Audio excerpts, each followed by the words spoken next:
Good morning. I am Messi Bokwo. This is the news brief. At least 13 persons have been killed by armed bandits in attack on different communities in Anka local government area of Zamfara state.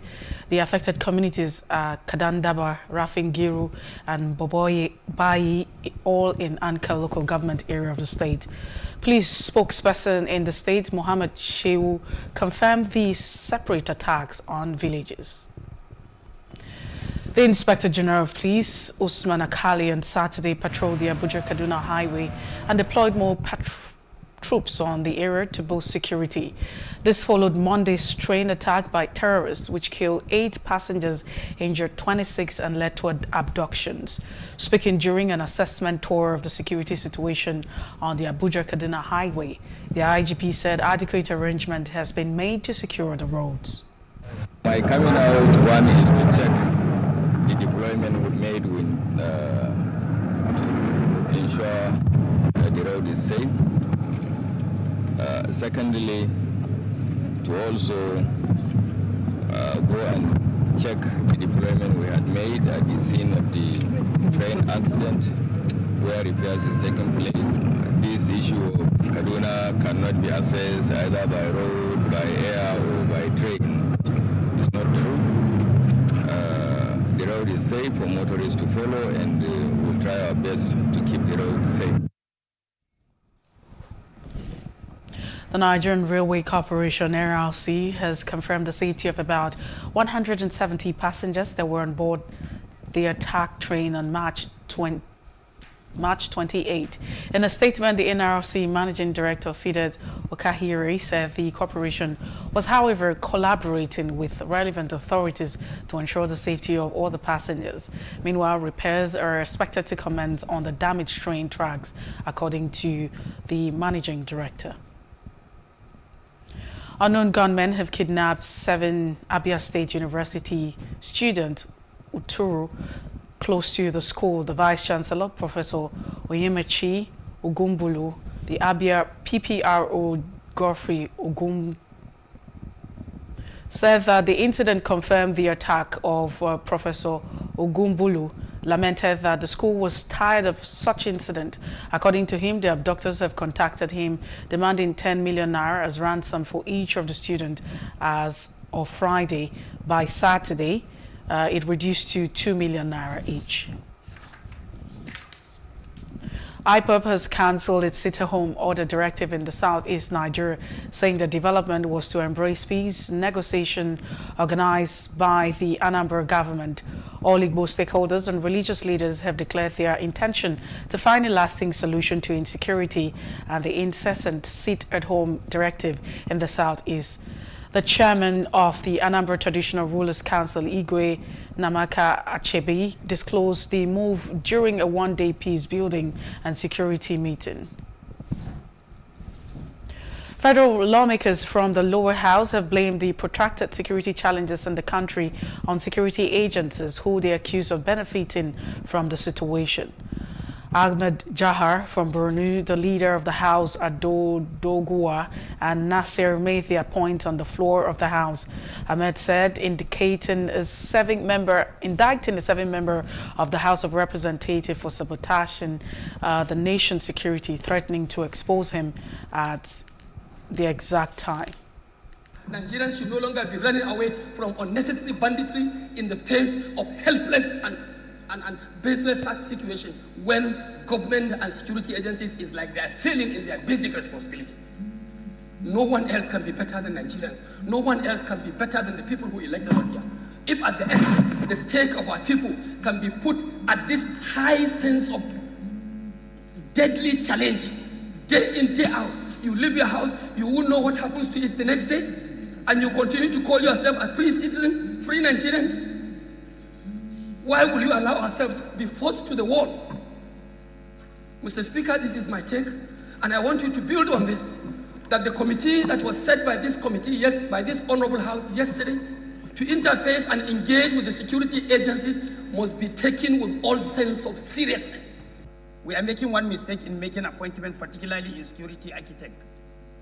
One, there is no way you can appoint a major general or brigadier general to be a national security advisor and issue directives to a lieutenant general. Ideally, if you are going to appoint national security advisor or defense minister, try and appoint a full-fledged Nigerian Army general who was one time chief of defense staff. Nobody clinched that particular position until when he was appointed, so everybody must comply. Mr. Speaker, this madness has to stop. It simply has to stop. You travel by road, you are kidnapped. You go by train, you are kidnapped. Last week, the airports were attacked by bandits. You sit at home, you are kidnapped. You send your children to school, they are kidnapped. Mr. Speaker, a few weeks ago, somebody was kidnapped in a hospital. So where are you going to stay? Where will you be? You can be kidnapped right in this chamber. Mr. Speaker, I want to use this opportunity again, and I'm calling for the resignation of the National Security Advisor. He must be removed. He must be removed.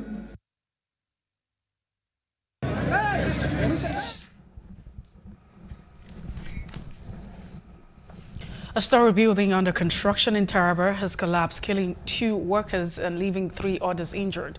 Consequently, the state government has declared the owner wanted.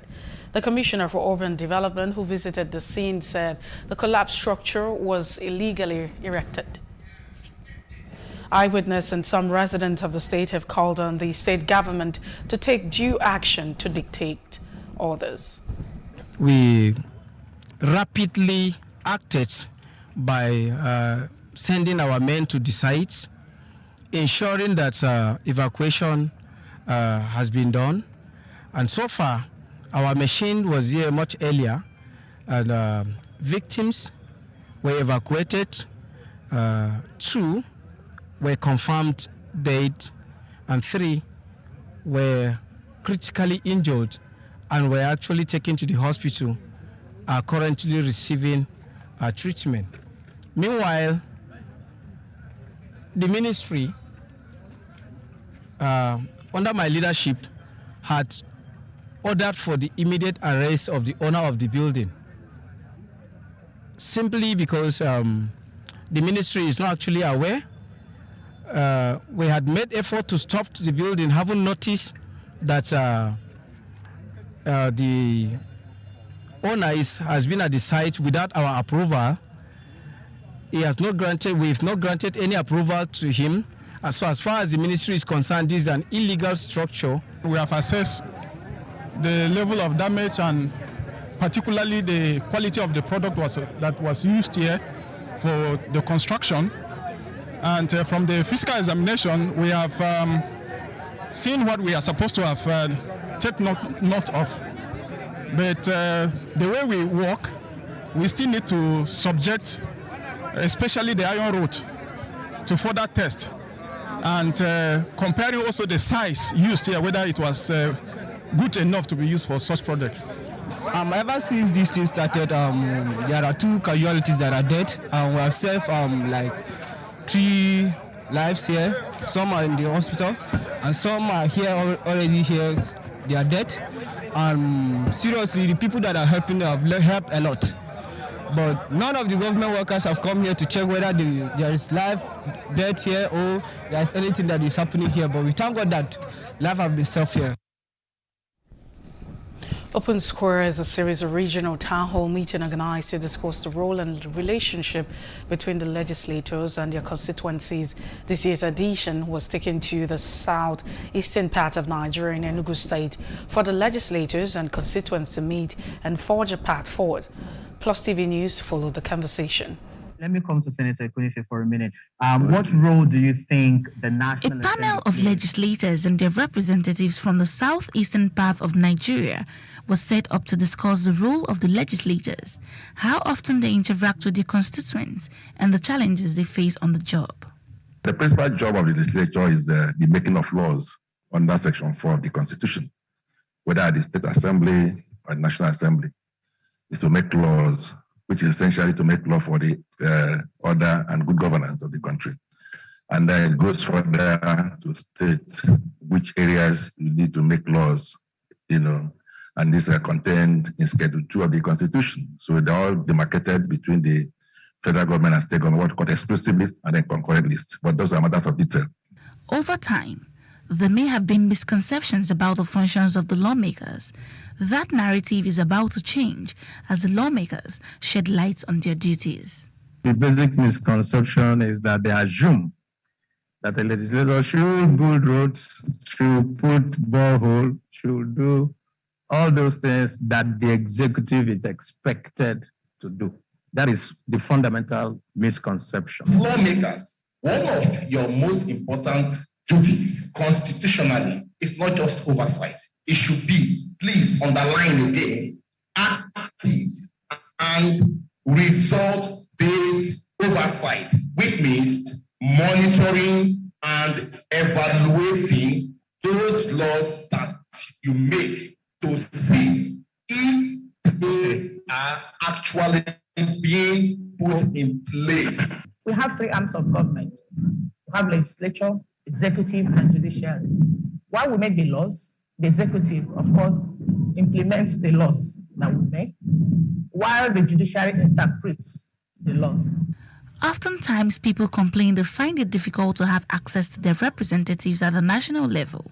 The lawmakers responded to this. For me, for ease of access, I have more than 20 staff in my zonal office. My office opens from 8 a.m. to 5 p.m. on daily basis.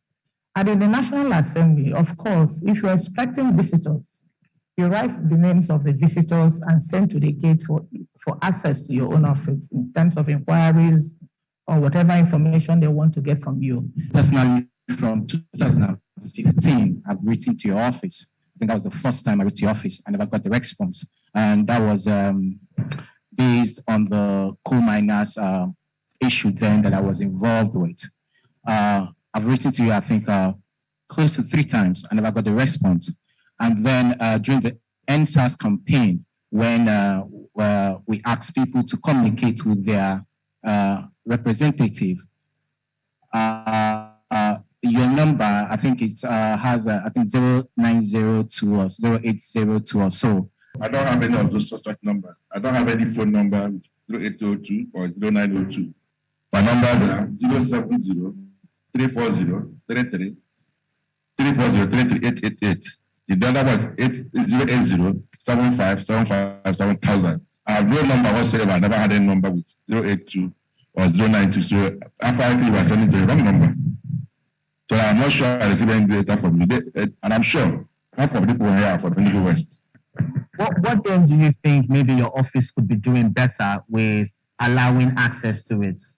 I believe I have the easiest access for anybody. If I'm in Lenin, my doors are open. I'm in Lenin now, so if you come in there, you see the number of people at my gate. During the conversation, Senator Obinna Oba was asked if he considered projects beneficial to vulnerable people, including women, children, and people living with disabilities. He had this to say. I came here with a magazine, which I'm going to distribute. This is my magazine, and all the projects, both the scholarship, the number of people I've given scholarships, the number of people I have assisted to employ from my course is about 100 and something. Their names and phone numbers is here. The people I have empowered, both for training, they're all here. Both the people are empowered by the use of vehicles, call it motorcycles and what have you. They're all here with their names and phone numbers. I've called them, I've sent tests. Right up till now, I've just gotten response from Honorable Chimaroke Nnamani to all the senators and all the national rep members. None of them, just Senator Chimaroke and Toby Okechukwu, have gone as far as going to their constituency office, and some I went to their house to drop the letters. Up till now, I've not gotten a response. Without meetings like this, the gap between legislators and their constituents would likely improve, not just in the southeastern part of Nigeria, but at all regional levels of the country. At the end of the room there. Also in Owerri, The federal government's revised COVID-19 travel protocol for travelers arriving in Nigeria has been rescheduled to take effect from Monday. This was disclosed by the chairman of the Presidential Steering Committee on COVID-19, Boss Mustafa. The new protocol stipulates that inbound passengers to Nigeria who have been fully vaccinated against COVID-19 are no longer required to carry out the PCR tests before boarding Nigeria-bound flights. Also, fully vaccinated passengers arriving in Nigeria will not be required to carry out the post-arrival PCR test or the rapid antigen test upon arriving in Nigeria. However, inbound passengers who are unvaccinated or partially vaccinated for COVID-19 would still be required to take a COVID-19 PCR test 48 hours before departure and an on-the-go post-arrival PCR test at their own cost. Every 2nd of April, the world is reminded to recognize and spread awareness for the rights of people living with autism. The condition typically starts during childhood and continues into adulthood. Dr. Yinka Akindeyomi, service director and a service provider for children, insists that until Africa understands what autism means, it would be difficult to break even with the awareness plan. Our health correspondent Ngozika Ohesiechi reports. Autism, also called Autism Spectrum Disorder, ASD, is a complicated condition that includes problems with communication and behavior. It can involve a wide range of symptoms and skills. ASD can be a minor problem or a disability that needs a full-time care in a special facility. People living with autism have problems with communication and learning. They have trouble understanding what other people think and feel. This makes it hard for them to express themselves, either with words or through gesture, facial expression, and touch. According to service providers for children with disabilities, there are common symptoms of autism that people living with it experience, which include lack of eye contact, doing something over and over like repeating words, rocking back and forth, not listening to other people or looking at things when another person points at them, and much more. It's been said by experts that if autism is caught in infancy between 12 and 18 months, treatment can take full advantage of the young brain's remarkable plasticity. It is true abroad, the US, the UK, developed countries, they're telling us that they are able to identify children on the spectrum pretty early, between the ages of 12 to 18 months. But does that really occur here? I guess not, because we actually are diagnosing children a lot later. Having said that, it's not just autism that we diagnose much later in our children here. And I guess, as I said, the factors are rejection, denial, superstition. We don't want that, no, nothing is wrong with our child. Or, and sometimes people go from one place to the other, and then they get the news, and then all of a sudden parents are now stuck with a diagnosis that they really didn't want.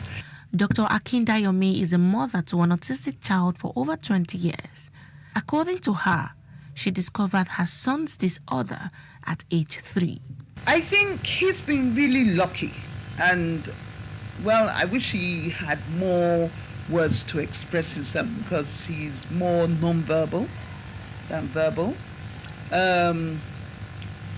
He's been very fortunate that we've built up a network together for him. He's very sociable, which is usually not the case with people on the spectrum. A lot of adults on the spectrum who have autism they're not always so sociable, but he is very sociable. I mean, he goes out In fact, he does what adults do. Sometimes I don't know what he gets up to when he's out and about with others. He goes to the East. He knows the East Onitsha better than I do. He has made so many friends on that side, made so many friends in Lagos. Everywhere he goes, people like him. It's been good for him. I'm happy. It's not that we don't still have our challenges in terms of behavior. Sometimes, we could be a little bit out of it. This year's theme harps on inclusive quality education for all. Over the past decade, major progress has been made towards increasing access to education generally, as well as for persons with autism specifically. However, in 2020, as the COVID-19 pandemic spread across the globe and schools were shut down, there was a high disruption of learning caused by the pandemic, which has reversed years of progress. Over the last couple of years, the center and my team have had the opportunity to actually promote inclusive education. So one of the things that we have done is to try and educate people, train people up as to what autism, developmental disabilities are all about. It's present, even if we don't have a common African name, it's present within our society. And we must include these children in our educational system. Now, inclusive education is not an isolated entity. It is meant to be part of your educational system, meaning that all children should be in the system. Yes, it's ideal, but practically all children should be part of your educational system, not that you're developing a separate educational system for certain children, like children with autism. Creating awareness for autism is the major focus in Observing This Day. Being an advocate and educating people about autism will go a long way in helping sufferers cope with the disability and make sense of life. Ngozika Ohaichesi, Plus TV News. And toward the paths of Africa, Sudan's military leader, General Abdel Fattah al-Burhan, has threatened to expel the United Nations Special Representative, accusing him of overstepping his mandate. In a statement, Burhan said his slander and lie at the military graduation on Friday has been heard.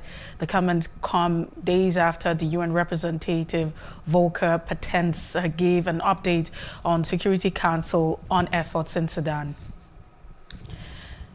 And outside Africa, Ukrainian President Volodymyr Zelensky has revealed that Russian forces are aimed to seize the east and south of the country.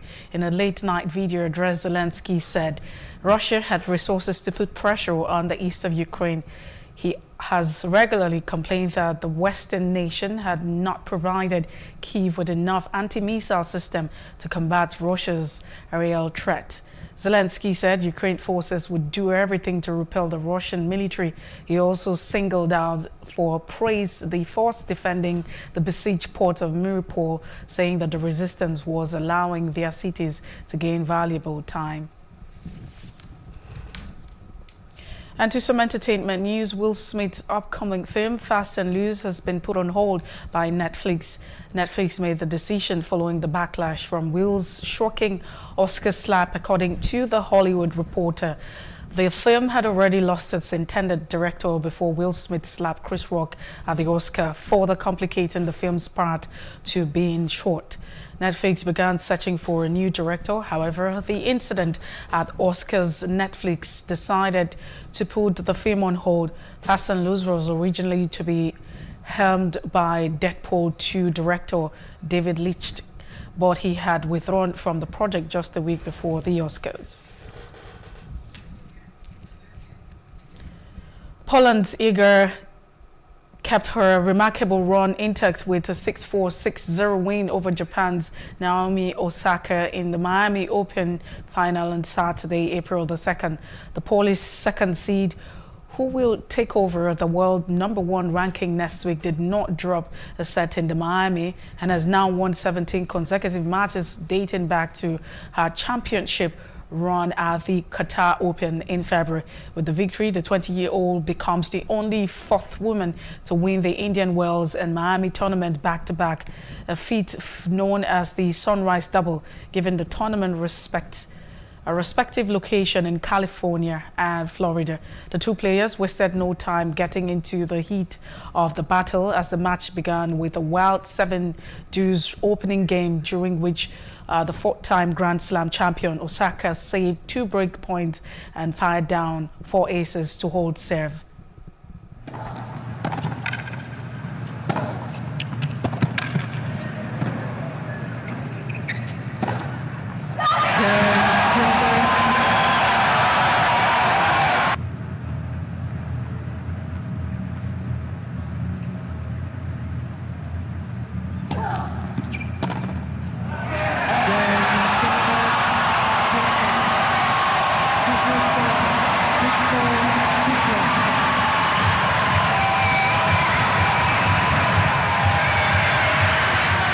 The Miami Open presented by Itaú Iga Swiatek.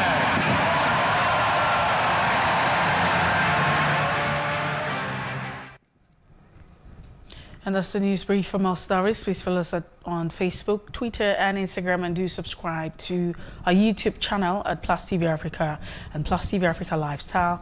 Many thanks for watching. I am Messi Bokwo.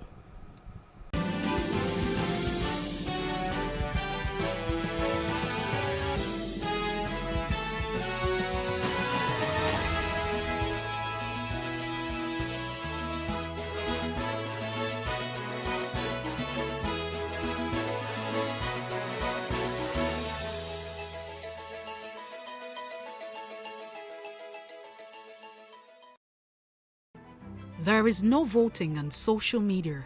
To vote, you would require a permanent voter's card. To get your PVC, visit cvr.inecnigeria.org. Create your account with a valid email address and start the registration process. An activation link will be sent to you. Click on the link and activate your account. Fill out the form, pick and submit a convenient date and time for your biometrics. Print the application slip, which should have your QR code. On the appointed date, go to the nearest INEC office for your biometric capturing. Thereafter, you will get a registration slip to pick your permanent voter's card when ready. Get your PVC today. This message is from PlusTvAfrica.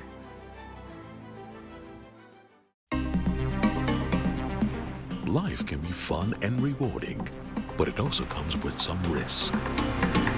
As in business, you win some, you lose some.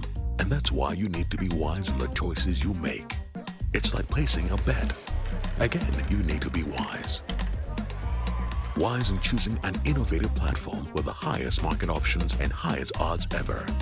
That's why Winners Golden Bet, the leader in online, in-shop, virtual, and live sports betting, gives you enhanced platforms that offer you the best chances of winning.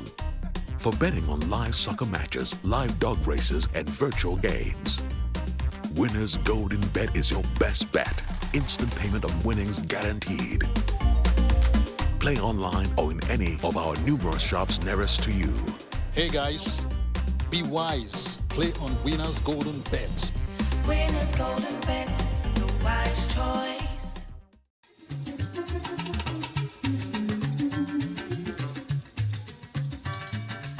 Birthday to you on this occasion of yours. Happy birthday to you. Many happy returns. Happy birthday to you.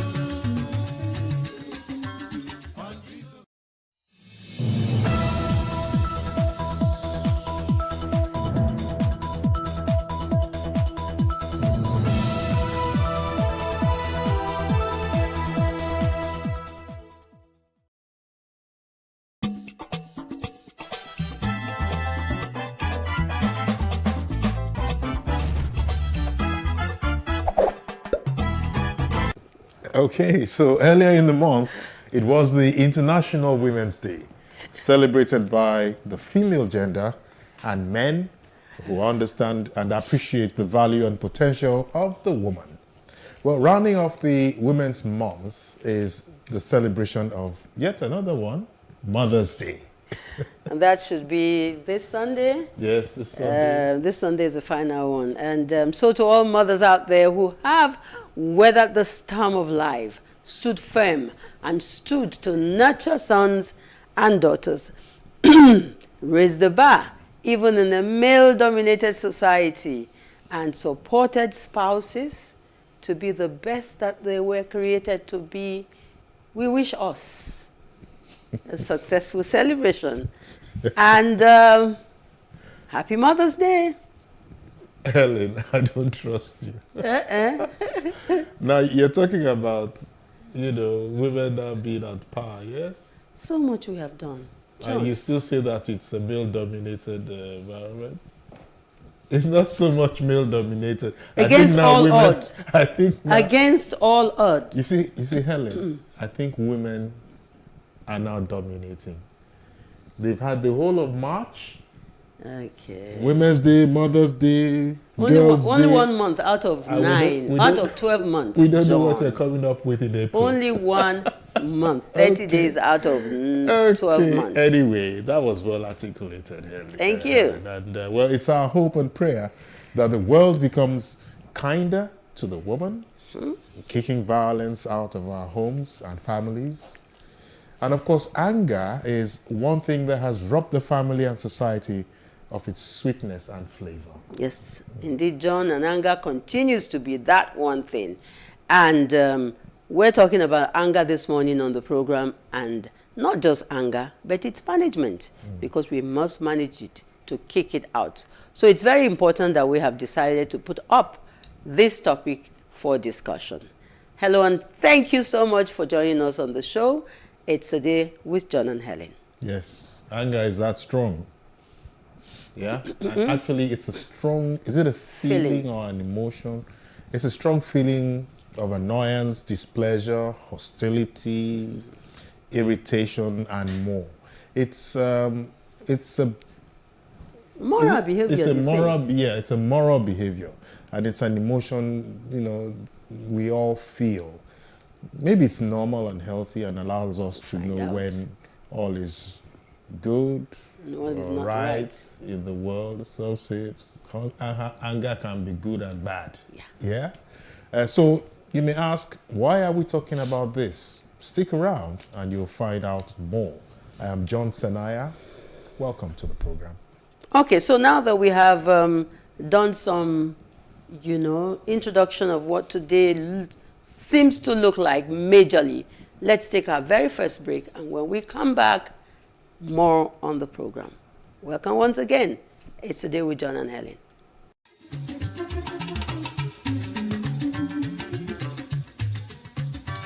Happy birthday to you on this occasion of yours. Happy birthday to you. Many happy returns. Happy birthday to you. How can we have peace without justice? Plus Politics. It's not just another political conversation, it's about keeping you in the know. The relevant interviews, asking the tough questions to those that matter. Get the answers you need. Does it mean that the people who were injured, people who were shot at, those who were involved in that stampede are not going to get justice? It is unfortunate, it is sad that we have a government of deaf and dumb. Analysis from top experts. The last election was not really an election. We feel that Obasanjo has a very special place in his heart for hating Ijaw people. I think it really boils down to two things. One, trust and accountability. Plus Politics, every weeknight at 7 p.m. on Plus TV Africa.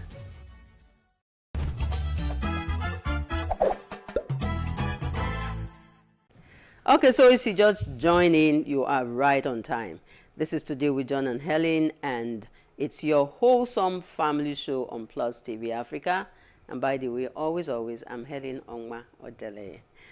Well, Pharaoh Shonuga is our host on the lifestyle segment. She's on the show later today. So also is Ima Atta and Dolly. They are all standing by to bring their game, to the show at the appropriate time. But before we hit the road dissecting for your pleasure this morning, anger and anger management, let's take a very quick look at some happenings or some things that we may have observed going back and forth in town within the week, John. Going back and forth? Yeah. Or the lack of it? Going through our various businesses. Now you can't go back and forth on Eco Bridge.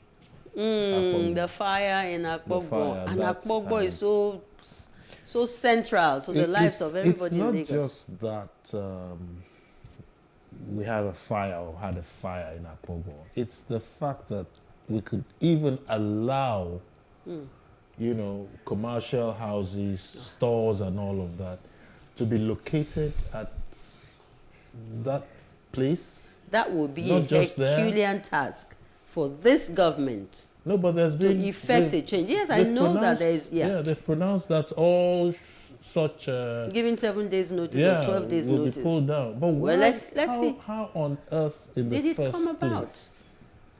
Place, I don't know, especially in Lagos. But the truth of the matter is, John, there is no part, very few areas in Lagos now that is either solely residential or entirely commercialized.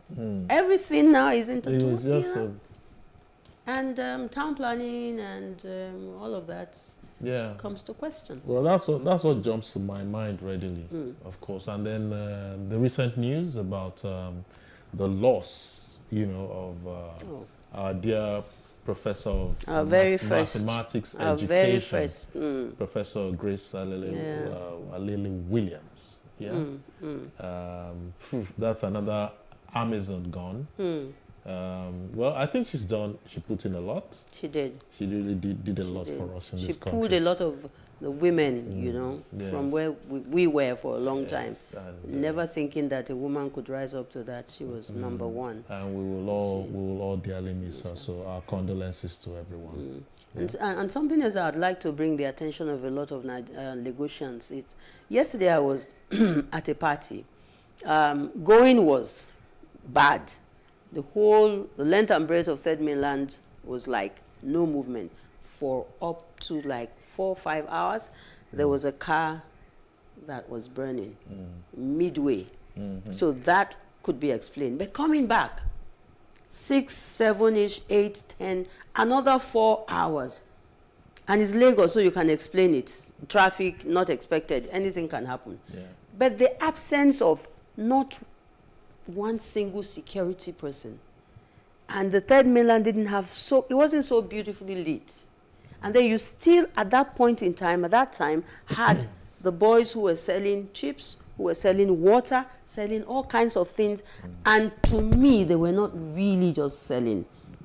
And the absence of security operatives, I had my mouth. It's mind-boggling. I had my mouth in my way. Yeah, it's mind-boggling because I actually expected that the traffic situation would become chaotic after the Akpogbo incident. So that because a lot of people now it means that our traffic that was the only flow gateway is impeded, compromised. So a lot of pressure has now moved to Third Mainland.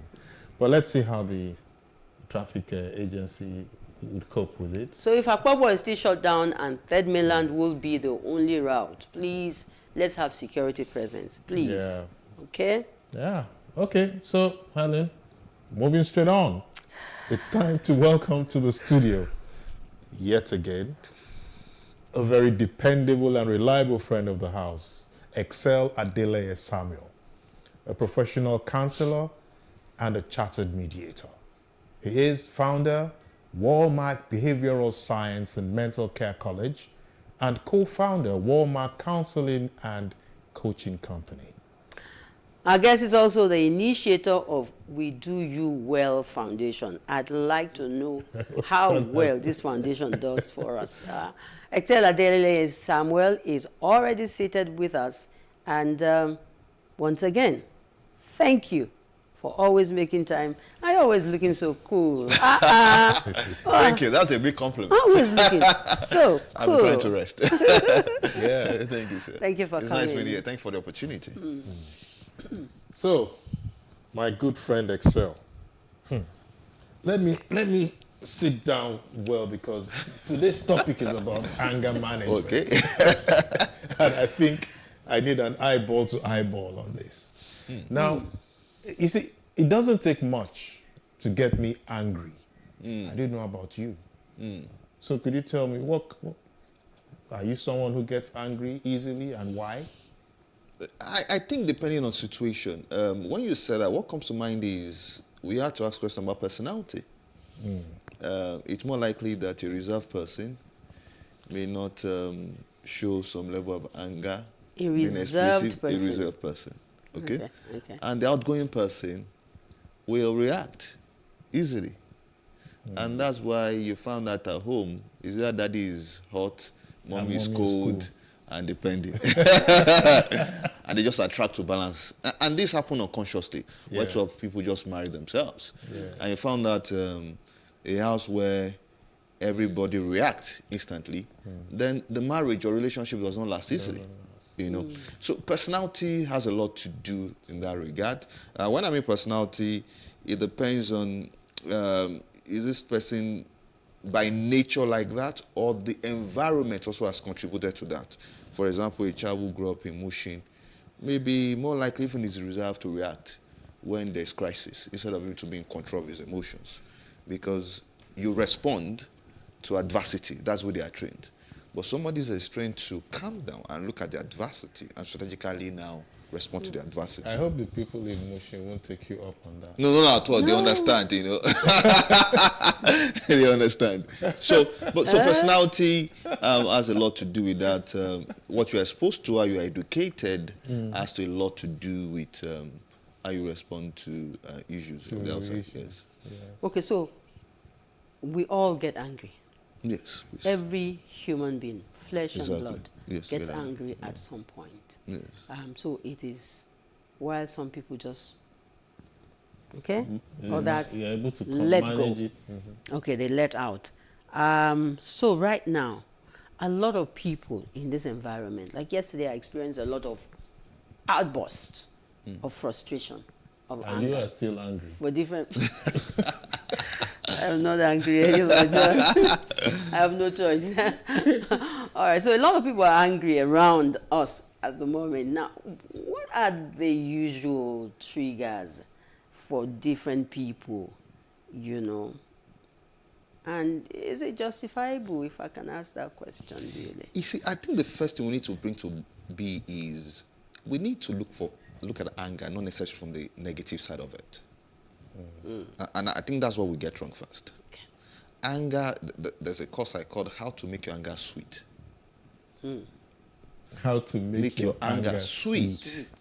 So suddenly in your environment there's so much poverty. I mean, I heard a song by Timi Dakolo says, I believe in Nigeria. And somebody may be doubting Nigeria, but somebody who believes in Nigeria may be looking at the opportunity of how to make it hard. Is angry with seeing people throw being on the floor, and this guy suddenly beginning to tell himself, how do I solve this problem? He creates a company or he creates initiative around it, and that is him turning his anger around. Okay? So there are a lot of things, like a question you ask, that things triggered. Transportation in Lagos is something else itself. You know, traffic. I mean, the other day I was in the evening. I mean, a lot of people go through a lot on Tomiland Bridge, and I happened to, pass through Tomiland Bridge around 7 evening. It's such a long stretch, by the way. I mean, I begin to wonder what people go through in that. So, yesterday was exceptionally bad. Yesterday I was tempted to offer people rides. Who were stranded, but I yeah. didn't feel safe. No, you couldn't. I didn't feel safe. That's it. That's it. And I felt sorry that I couldn't do anything. Yeah. People were looking for transportation. Yes, yeah. Lots of them on the Lots road. of them. So imagine somebody now hitting your car from behind. At that point, the frustration of the situation you are makes you react instantly. All of that. Yes. I mean, the That's workplace. a quick trigger. That's a quick trigger. The workplace, people are not raising the salary of staff, but suddenly the rice and beans and transportation has gone up. So that one is sitting there. It's sitting right there. Waiting to be ignited. And somebody is asking you, we'll have to do your assessment for the month, what your performance assessment. And he said, performance what? When I'm thinking of other way.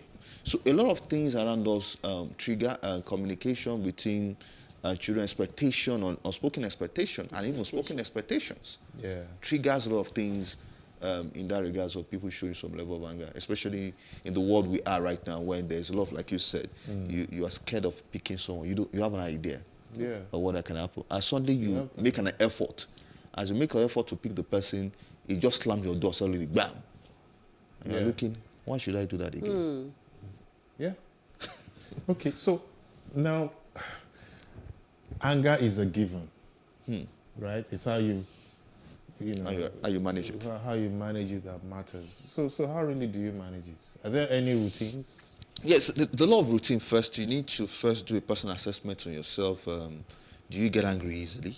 Will you be objective enough? Yes. I mean, being objective is also relative to individuals. For example, if everybody tells you one thing and you disagree with everyone, sometimes you need to check yourself.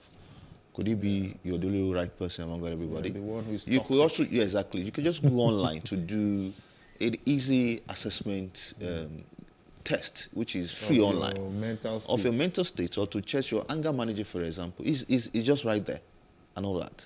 And when you could tell yourself the truth that I have some level of uncontrolled emotions, then you need to check it. Why is this so? There's a root, and that's why I tell people when I try to train people doing coaches and counseling, I say there's a root to the anger problem of a client. There's a root cause.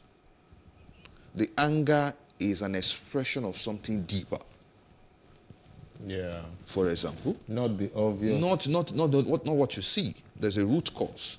So, for example, a child who didn't grow up with the father may have a less or high expectation from men. Suddenly, she's married. Yeah. And this outspoken need. Then the man does not understand that she's really looking for a father and to provide what she didn't have as a child. Yeah. But he then now relates with this lady just as husband and wife. Then the lady can't even speak I want. Boom, there's an explosion in that home. Yeah. So we need to know then what higher professionals do is to now check why is she reacting, why is she having the expectation, why is she saying the husband does not show emotion, why is she saying that the husband can't guide, why is she saying that she can't trust the man, for example. And this is what she's reacting to at home. The same way a man will just come home and he said, I want to make love with my wife. Boom, the guy after 2 minutes has slept off.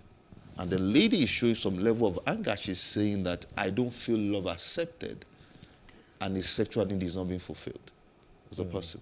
So there is a deeper reason why people react. Yeah. Okay, so you have established from the beginning that anger is not a bad, it's not a negative emotion or feeling. It's not always a negative. It's not always, okay, okay. But what anger manifests in the physical a lot of the time is evil, is bad. You talked about somebody getting angry about a deficiency in the environment, and that anger triggers you to begin to think outside of the box and bring some solution.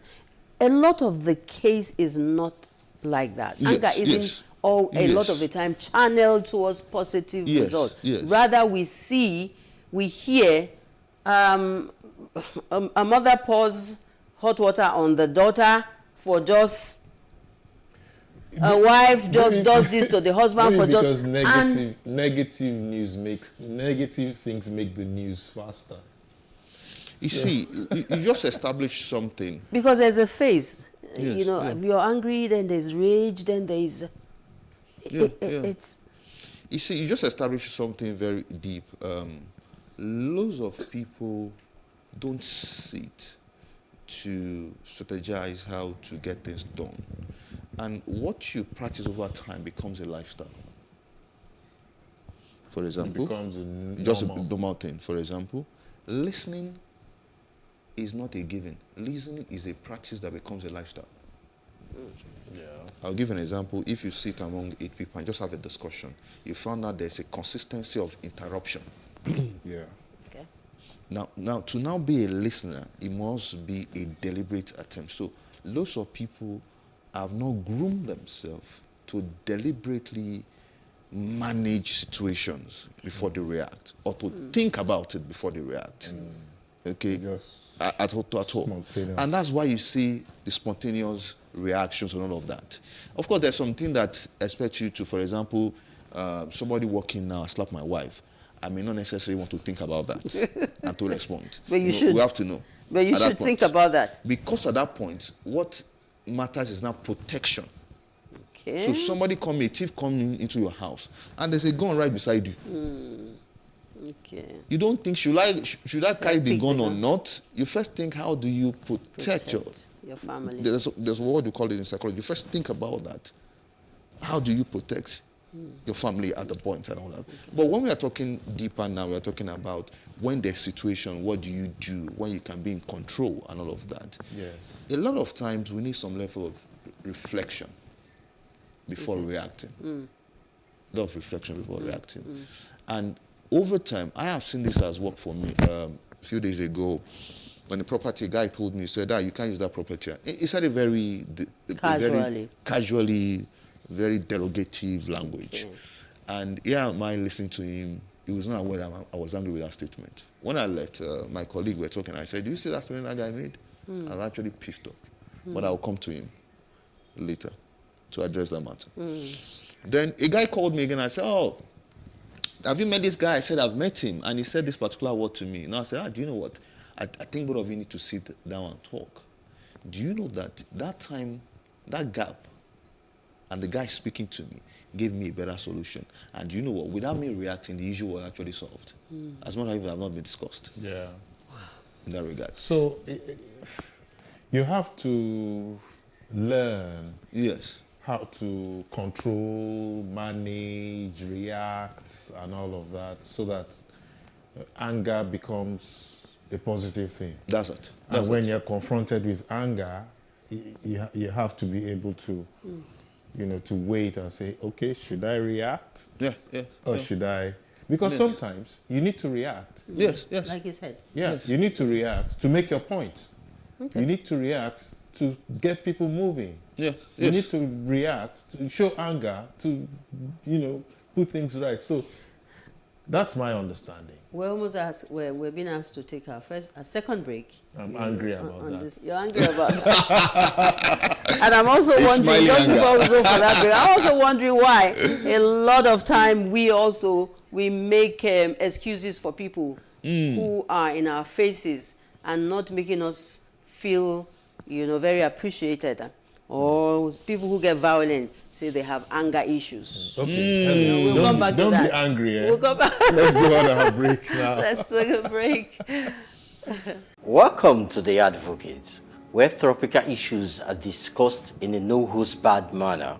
To me, if they cannot pass the law to give women, same rights as men, why do we bother educating women in the first place? Exactly. Why do parents spend money sending them to school, university? If you want to trust your business growth, ladies has been proven worthy to represent the business. It's been proven time and time again that organizations that have been run by women or have more women on their boards or in the management team actually perform better. That our leaders in government don't respect women or don't think highly of women. To me, that's 50% of the workforce who are going to be demoralized. If somebody steals food, it's not an indication that the person is hungry. Yeah. And yet we glorify these same thieves that call themselves government.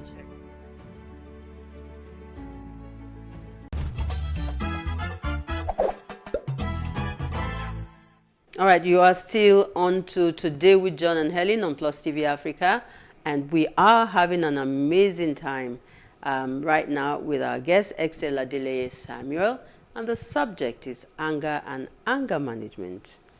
Have you found anything that we've talked about so far useful? Have you found yourself in any of the situations? It's been confirmed today that anger is an emotion that we all feel and that it varies from mild irritation to intense fury and sometimes, unfortunately, rage. And we do know what comes out of it. So our guest is still here and he has more to tell us. John, do you have another question? Yeah, because I do. Because actually, before you even get to intense fury and rage, remember last week we talked about anxiety. Yes. You know, would anxiety still be part of the lineup? Would excessive anxiety lead to rage and to... Could you link that up for us? Yes. You see, anxiety can be defined sometimes as some level of fears. Yes. And then I would use the situation of Putin to look at the matter. Putin is afraid that his nation can one day be taken up by these Western people. And he can obviously see NATO and other parties strategizing one day, and it can happen. The fear of taking his own nation is driving him to fight the enemy. Or to kill the enemy that is very close. Has led him to fury, to rage. And to react to that because of what he could say. Okay. So, but in most cases, you found out that anxiety does not necessarily mean reality. Okay. You get it now? That you have a fear that the fuel will be 300 naira does not mean what happened. Why are you That's going why there? you're seeing panic buying. Just to connect with our real situation. You know, I could see panic buying and suddenly ask, what happened? Everybody's not buying that way. And that is anxiety. Pump price will go up. It will go up. But suddenly you walk into the fuel station now and you buy your fuel. And it's still the same price. And the same price. Unfortunately, some people are bought for 500 naira per liter. The same way. And you know, the same analogy, we use it in public speaking. You know, that before you go up on stage, you carry so much luggage. Will they laugh? Will I fall? Will I sweat? Will they see me that I'm nervous? And by the time you're delivering your speech, you find that none of those fears is real. Meanwhile, you've worked yourself up so much and you've ruined your presentation. So it will be connected to that. So dealing with anxiety is also dealing with unnecessary exposure that will have happened. So most time we then need to ask people, when you see them reacting, I said this person is an angry person, what is the cause, which could be anxiety? Which could be anxiety. Well, that's the link. All right, John mentioned it earlier on, and I think I said something like, you know, a lot of Nigerians are angry, and you really have to be careful so you don't step on the wrong foot. And that's why anger and its management is so key to us this morning. If someone were saying, okay, I'm watching this show now, I need to get some answers to how I can check anger in my environment, the family first, the society outside there, the workplace and all of it. You know, the step, the ABC step to take. You said we should check ourselves. Are there other things that we should do?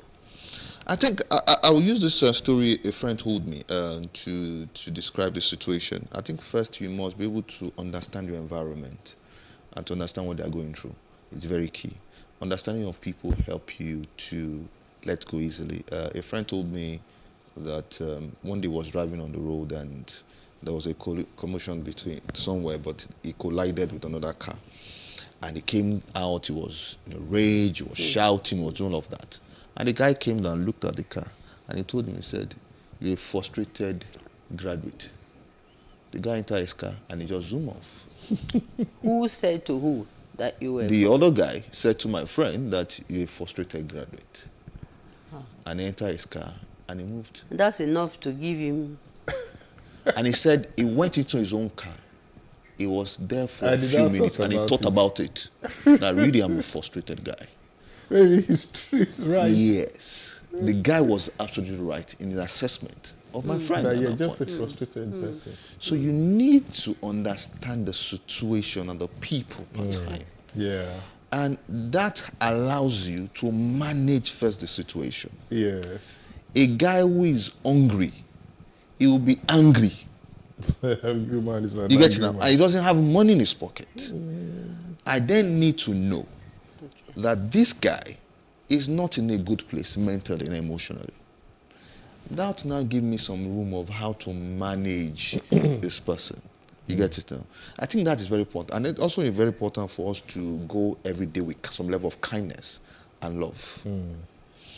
And in that place of kindness and love, we are against judgment. People easily judge. You get it now? But with kindness and love, it first coming, and you may not necessarily need to give excuse for the reaction because you know this person. And that's why if I come in and everybody's frowning here, it's more likely that I'm weary and I'll be watching. Okay. But when they smile, it's an energy that goes Positive around. energy. A friend was taking a walk somewhere abroad and on a video call, and she said, they said in this particular town that when you walk around, you must greet. I say, hello, hi. So the person walking behind didn't greet, say, no, this is not from this town. That kindness is more likely that if they step on each other, because they show themselves some level of gesture, they will smile. But somewhere on Eko Idumota, when people are much and you know that you can step on yourself, if you step on me, what you know? You can be fine right there. So, okay, you see, let me take you back a bit because you know when you talked about the frustrated man, you told us the frustrated man story. I just thought to myself, let's take a drive. Let's just take a drive around town, you know, in Lagos. Yes. Because this is where we are. You see a lot of rage being displayed on the roads before you even move near to defensive, offensive driving, defensive, whatever, all manner of driving. Is it that we are an angry people or are we a frustrated people? To use the word... Because everybody's on edge. Yes, to use the word we're angry people is... and yet they say we are... Could be very negative, you know, and it's stereotype in a way. But maybe we should use the word we're frustrated. A lot of things. Fella said that suffering and smiling. Yes. You know, and that smiling is a makeup. It's not really true. You're very right. You get it now. And You're very right. I think most Nigerians are hopeless. As we're discussing in this, I just sent a message on WhatsApp and I asked, do you believe in Nigeria? And that story is like someone who has been raped, cheated many times, and you say, do you trust me? When there's loss of hope and promise not fulfilled. So the Nigerians are frustrated because they can't meet their need. And a healthy man in his 50s is afraid that if he's 60... No, that's a general statement. Don't say Nigerians are frustrated. Let's say... Most Nigerians are frustrated. Most? Most. When you have an 8 over 10. Yes, you get it now. 8 out of 10. You just described driving in Lagos. I'll give you a typical example. Do I look like a frustrated man? No, we will know when somebody hits your car. Levels of frustration. I like it. There's different types of frustration. Oh, yes, there are different levels. And you know, this one happened somewhere around like a guy. I was driving, so this guy ran into me. I had this shield on my car, and the guy ran into the shield. And when he came down, he said, "No, I've hit his car." Of course, his car was dented. He was one that ran into me. Yeah, one of those people. And you know, I do that to protect yourself, you know. And the guy said, "No, I have to pay and all of that." And I was looking at it for what? And guess what? The guy was an Uber driver, so he dropped the people in his car. And I was at the point I told him, and I was being gentle with him first. The way that no worry, let us do this and let me go. I'm going somewhere, and I don't mind to just say to just go and all that, because I know at the point when I saw that he was claiming that I was the wrong driver, you know, who hit his car. But I stood my ground and said, "What do you mean? where is your car? Where's my car? behind. Do you see that? Are you not the one that ran into this? Then what he did at the point now say, Egbon, that's what you use, please. You know, I've not been out since, you know, I'm just coming out for the first time and all that. Please, just help me. You know, you look okay. Just give me some. Do you see that now? He's taking his frustration. So we see this frustration everywhere. People take it home and all of that. But we need then the solution, based on the question you asked, that we need then now to breathe in and breathe out. And what does that mean? When we lose it, yes, you need to be able to control because it's an energy itself. And you need to sometimes calm down, or people calm you down. You know, and sometimes you need to take a back seat and look at the matter critically. And sometimes when you can't, you need to seek for help. You need to call a friend, you need to call someone, and you need to even pour out. Because the greatest problem we have in this situation is that we don't actually speak out our frustration. We keep it in. And one day, boom, there's an explosion beyond what you can handle. So we need to speak out. We need to look for someone you speak You have to be able to rein yourself in at the right time. Very critical. Because I remember a few months ago, our security men got into a fight with somebody who they claim wanted to steal something and all of that. And before we knew it, they all gathered on one particular person who was busy. One of them then went and carried a huge rock and was going to slam it.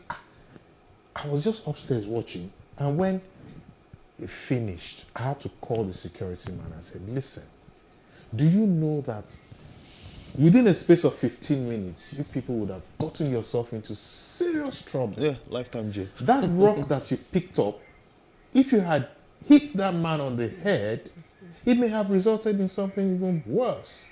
You know what I do as a lifestyle in that case, if I can handle things, I try to intervene. And I'll say this, and you do that logically. You have to assess the matter. Yes. I've seen like we do in Lagos now, where somebody wants to commit suicide and they will see picture. Somebody is taking picture to be doing the video. We need to learn how to intervene. Step in. And because sometimes right in front of you, you could just see somebody pass on. You know, I was somewhere one day and these young men were doing their work and suddenly, boom, there was a fight. And the guy slammed the guy on the ground and he could have hit him on the rock. You, by just eating or shouting or any form of help, could just solve the problem. But I see that we live in the world where, let me save my life, it is not my problem. And there's somebody loses life. And sometimes for us to park and intervene also can just help. One day I was driving, this happened right in front of me, like it was very early in the morning, it was still dark. And a lady ran, I heard a shout. And just beside, they were taking a walk early in the morning. And as I slowed down my car, two ladies ran in front of my car. I stayed on the express road. And guess what? Other car waited. This lady were being chased and there was an attempt to rob them by a miscreant who was around. Okay. And that was their saving grace. And the guy, and I won't forget what the guy parked behind me said, if you didn't wait, I would not wait. Would not have waited. And the lady were just saying, thank you. We know it's dangerous, but sometimes we may just be saving a life. And that's where anger is. You may just need to intervene. When you see there's an explosion, maybe there's a fight, maybe there's an argument that is going beyond normal, you may just need to calm them down at that point. This one you're talking about intervention. Yes. You are an expert. Yes. You have had to deal with all kinds of emotional matters. Yes. Sometimes you intervene and you run into trouble. You know, people are fighting, you want to intervene, some accident happened, then you become the focus, the victim with the police and the law and all of it. And that makes a lot of us to just mind you see, humans are run on the OS of selfishness most times. And it goes back to what I said before, some level of kindness and love. And if we played around and you found that was your child in some level of argument, we react differently. But sometimes you see some people walk past a lady who was hit by a car, just for them to come and know after 2 days that is somebody close to them, sister or something. All right. So we need to buy in kindness that makes us to react positively into life. And you see, if we like it or not, there will be fake currency. There will be issues of life, and all of that. But maybe what we need to do now, how do I intervene such that I don't get myself into bigger problem? That is also not another technique that we can learn. However, just by stopping by shows that you feel for them, and that's what we call empathy. So it's important. It's important. It is very important. It is very important. Before you ask that question, John, Excel, I need to know how grievous, how serious is this anger issue? How you see, for me, I serious define, if as a matter of fact, I define anger as an eruption of your emotions, an eruption. And it's like when there's and danger to self and danger to everybody society. environment. As a matter of fact, anger destroys than what you think the outcome is going to be. And I've seen anger destroy generations. Today, as we speak, the average Ukraine citizen and the child that are going to be born is going to be born some level of anger because of the trauma. Because of what is, Yes, and they will hate the Russians, which is their brother. Don't forget, they're brothers forever. As we speak, in the Israel and the Palestinian, there's anger raging, which has been for ages. Even in families. In families and all of communities. That. You found that some relatives who don't bear each other's surname because of anger. And I've seen in the therapy room how anger just show up and it begins to destroy generation upon generation. There's a cycle of repeat of that. Yeah.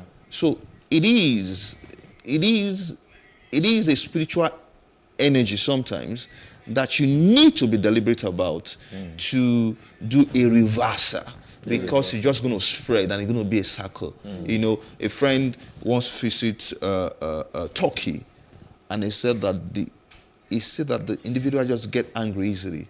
Then I have to take back to know the history and the story of how they have also seen war and all of that. And this thing just take over our lifestyle and behavior. It also calls to mind the Kigali. Yes, it's the crisis. Yeah, crisis. You go to Kigali now, they don't even want to talk about it. Yes, the South African will say Xenophobia. But we need to understand the story of the South Africans and to understand the way they react and they behave. Despite they look more comfortable with some African nations, but you see a lot of high rape, high robbery, killings. Why is it so when they have everything available for them? The anger is just right Let's switch. Did you see the match last night? No, I didn't. You didn't see the match last night? No, I didn't. We held the Black Stars to a goalless draw. Oh, that's good. Anyway, congratulations. Congratulations. We're able to hold them, so on Tuesday we'll... Yes. But what I want to ask is that sometimes, we go to the stadium, our team loses, then mayhem is unleashed. The whole place will damage. Is that anger or bad behavior? We can tend that to more bad behavior. Okay, I like the way I said foolishness. And the referee didn't give us that penalty. And sometimes you could say bad behavior, you can say anger, because in some cases, some people are so excited that they also jump into the stadium, and sometimes they even steal or do all sorts. Same behavior by going against the policies that has been given in stadium. But in some case, you can see some range where people get so angry and destroy things. Some will burn things down, some will do all of that. And you wonder, Escobar was shot. Just because the opponent scored against you, you have damaged the whole city? Yes. Escobar was shot because of the long goal he scored himself. And that is some level of anger, and somebody was waiting to make sure he bring him down, and he waited till he comes from the World Cup to his own country and it's gone him down. Okay. So it guys. goes a different way. Okay, guys. Yes. So there's positive anger, there's negative anger. That's it. And negative anger is what we should be concerned about. Yes, sir. So how do we avoid it? As a last question, quickly. You see, the first is the first law is know thyself, know thyself, know thyself. Know thyself in the sense that do I react easily? Am I in control of things? How do you first need to do that? And when you know yourself, then you also know thy situation. around you. You need to know the situation around you. Thirdly is that you need to also know the people around you per time. But lastly, this one I use a lot. I said, know your personal laws. Know your personal laws is that everybody have unwritten laws. And the same way as religious people say God has commandment, you have your own commandment. And how do you know your commandment? Easily to know your values. For example, I'm very big in respect and love. And if somebody walk into and disrespect you, naturally I'm going to react. Or I'm going to just talk about it. So it is just me, and everybody know about me. Love. I just love. I believe in unconditional love. I just do it naturally. Is that the same as agape? Yes, it is. Yeah, That's it could be agape, just unconditional, and sometimes me also, I'm a disciplined person. So if everybody who is not disciplined is around me, I'm irritated easily. I like things being organized. I look at detail and all of that. So when you now know your personal laws, I do say to people, you need to guide yourself based on your personal laws, where you go, where you stay. And it's sometimes you have to inform other people. But most importantly, you need now to, when everybody violate that, you need to now to be in control of that situation to either walk away or stay. I love you for this. It just struck something in my head, because I've always said to me that Helen Odele, there's a limit, there's a line that I do not allow anyone to cross. It's my personal space. And if I don't allow you to go beyond that space, then I can't get so angry and react negatively. So I'm good at that, right? That's good. You know the line you can't cross now. It's not to go. It's time to go. Thank you, SL. I thought I was selfish. Now I know. We can't cross this line. Thank you so much, SL. Always a delight, having you on this show. Thank you for the opportunity. Thank you so very much for helping us with the tips on anger and anger management. Thank you for the privilege. So, excellent. I'm going to call you again. Always available for this house. As usual, I know you. Thank you. So now it's time to change over, switch over, change the momentum, like they say. Let's fast track now, and let's invite our Keep Fit coach to help us stay alive with some exercise. And after that, of course, if you're with us every week on this show, you know that Pharaoh is also here, and she has a guest today, Pharaoh Shonuga, and they will be looking at emotional intelligence, and Kim Ofonabo is our guest. I think her surname is the harmonizer. The nickname is the harmonizer. So let's see how much of harmonizing she will be doing with Pharaoh this morning. But before then, let's go to the gym if you're ready. Hello everyone, I'm Dolly Phillips, and with me is Steven and Elvis, and we're going to take you through a simple aerobic workout. Now, Steven is going to do the easier version, and Elvis and I will do the intermediate version. So as we get into it, we're going to start with a quick dynamic stretch. Let's breathe in and out, and in, and out. Give me 2 more. Breathe in through your nose and out through your mouth. 1 more. And out. Shoulder rolls back. Let's go. 8, 7, 6, 5, 4, 3, 2. Bring it forward. 8, 7, 6, 5, 4, 3. Circle arms back. Let's go. 1, 2. Move your feet slightly, side to side.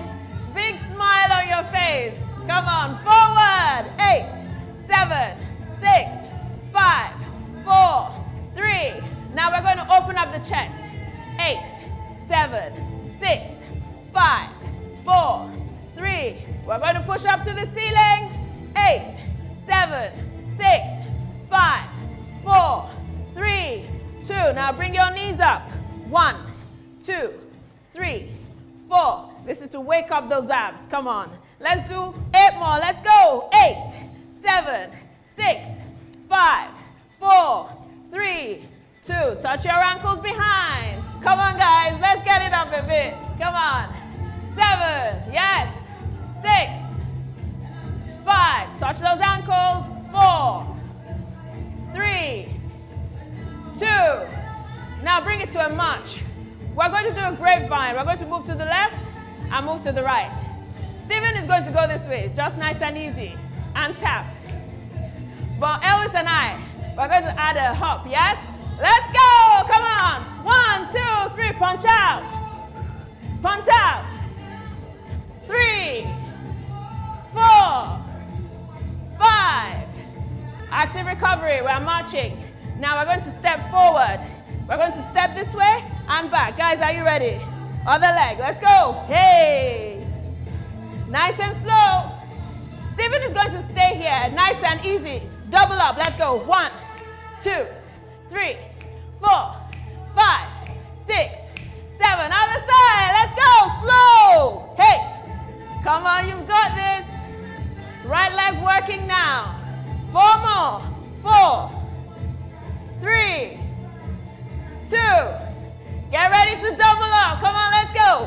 1, 2, 3, 4, 5, 6, 7. Give me 8 more. Let's go. 8, 7, 6, 5, 4, 3, 2, and 1. March it out. Now we're going to go into some hip openers. 1, 2, 3, and you open up the hips. March 1, 2, 3, and open up the hips. Are we ready? Have we got it? Are we good? 5, 6, 7. Come on, bring it up. 1, 2, 3. Hey. Hey. There we go. Very nice. 4 more. 4, 3, 2. Now bring it from outside in. Hey, there we go.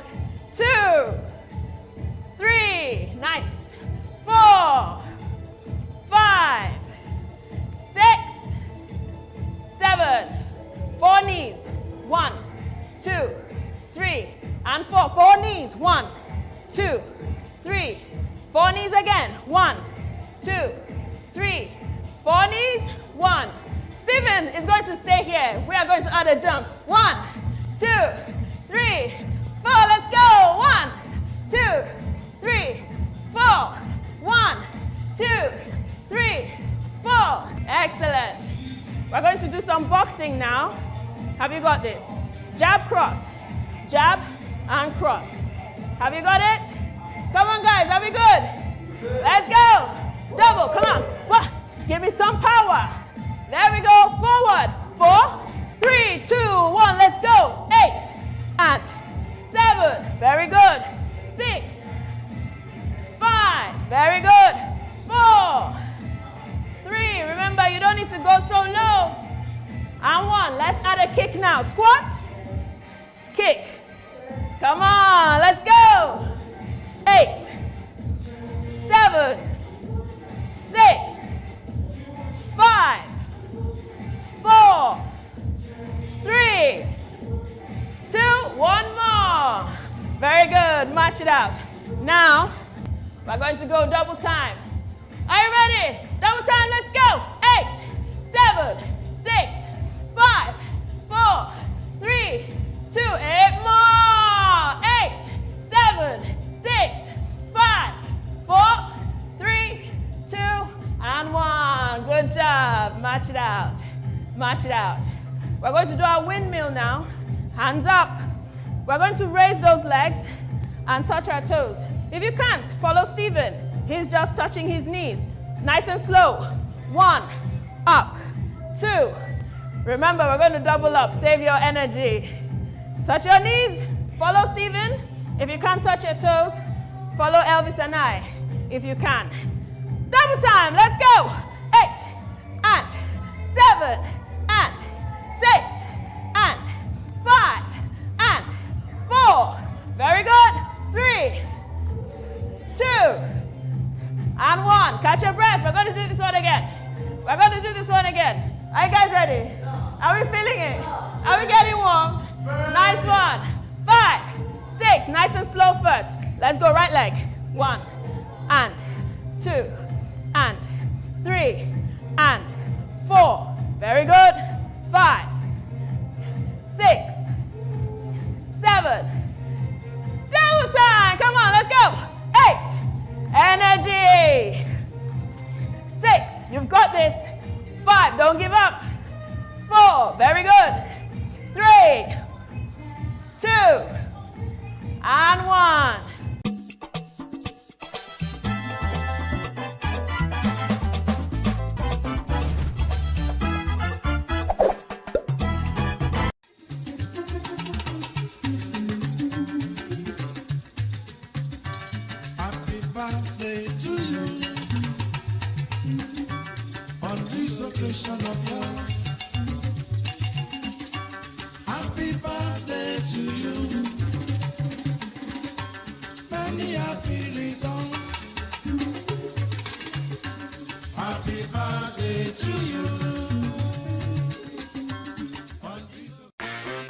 Hello and welcome to Space and Style, a property show designed to connect various stakeholders across the property value chain.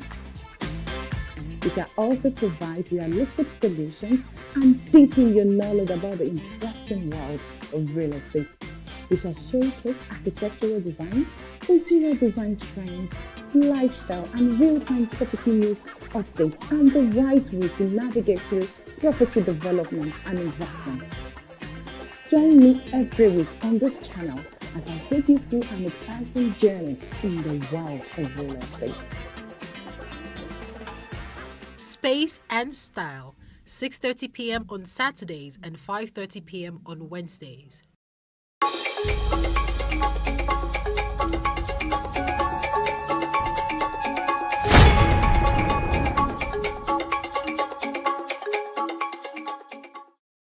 We've looked at different areas of the International Women's Day theme, breaking the bias. Now let's imagine a world where we have achieved our objective. We've broken many biases. Women's voices are now being actively heard. There is now gender parity, i.e., every organization has at least 40% women across all levels. Picture this world. Yes, it's a beautiful, more inclusive, fairer world for both women and men. This world is now the gold standard. Now, add emotions into the mix. Then ask yourself, do we have a good dose of emotional intelligence? Why does this even matter, you wonder? Let's find out. But first, let me introduce my guest, Nkem Ofonabo. Nkem is an integrative life coach and behavioral change therapist, a certified NLP life design and mastery, emotional freedom technique, and matrix reprinting practitioner. That is a mouthful, I know. She's the founder of the Work-Life Organization Global Limited, a professional coaching and human capital transformation consultancy. She's also the author of the best-selling book, The Harmonized Life, a personal leadership and organizational transformation book written for busy professionals and entrepreneurs who want to take charge of their personal and professional realities to achieve optimum performance, productivity, and profitability, as well as organizations that want to build a great place to work. In May 2020, she was recognized as one of the top 50 leading ladies in corporate Nigeria by Leading Ladies Africa, and served as a mentor for their career advancement and mentorship program. And today, she's our emotional intelligence coach. So she's going to be answering that question I asked earlier. Welcome, Nkem. Thank you very much. It's a pleasure to have you here with us today. Pleasure is mine also. So, to my first question, what is emotional intelligence?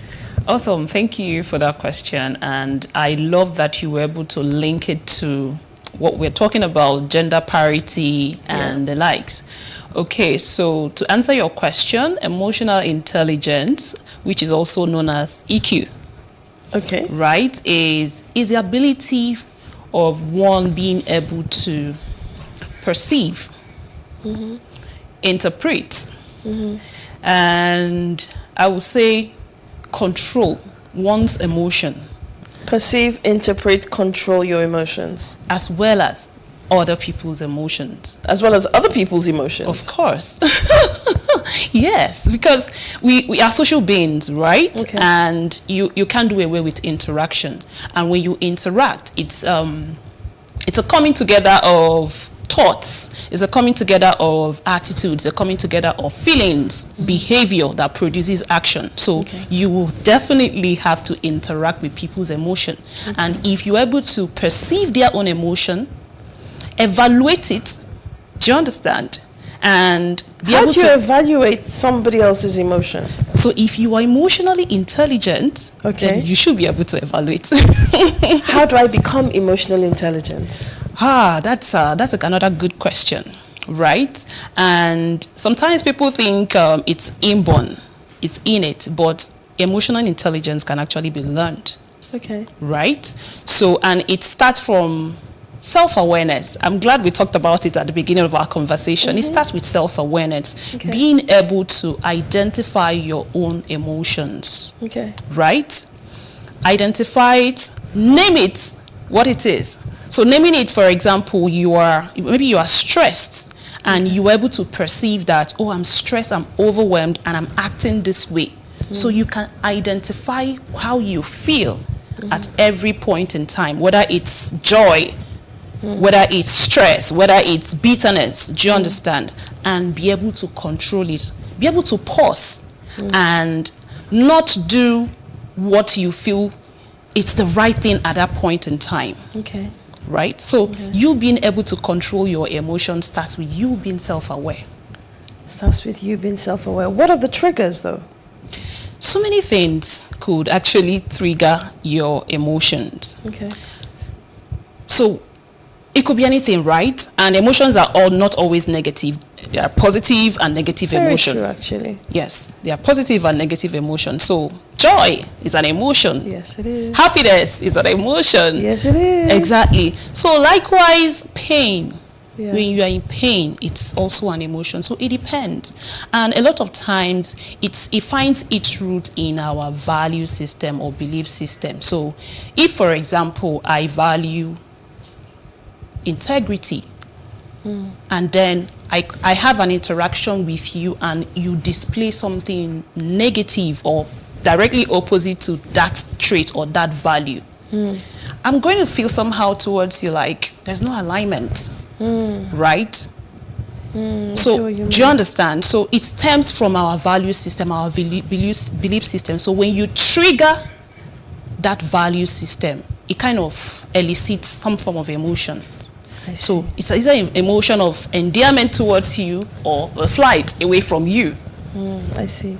So how do we then, if we take it back to my intro where we're picturing a gender balanced world where we have gender parity, yes, I worry that we don't look at the whole spectrum holistically, because it's one thing to get into the organizations and have more women in the organizations, which is what we should have.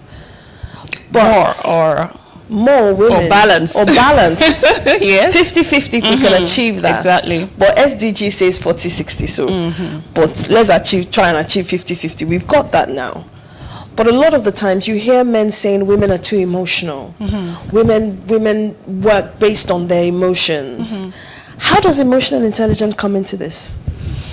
Okay, it's interesting to know that from research, it's been said that women are more emotionally intelligent than men. Wow. Exactly.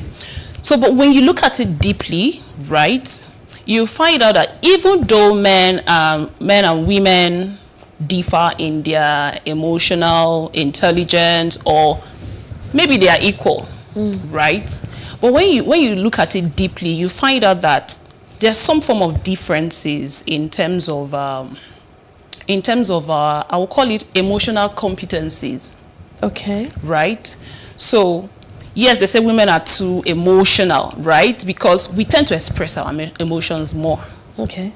But then, so me going back to the competencies now, you find out that men are more assertive.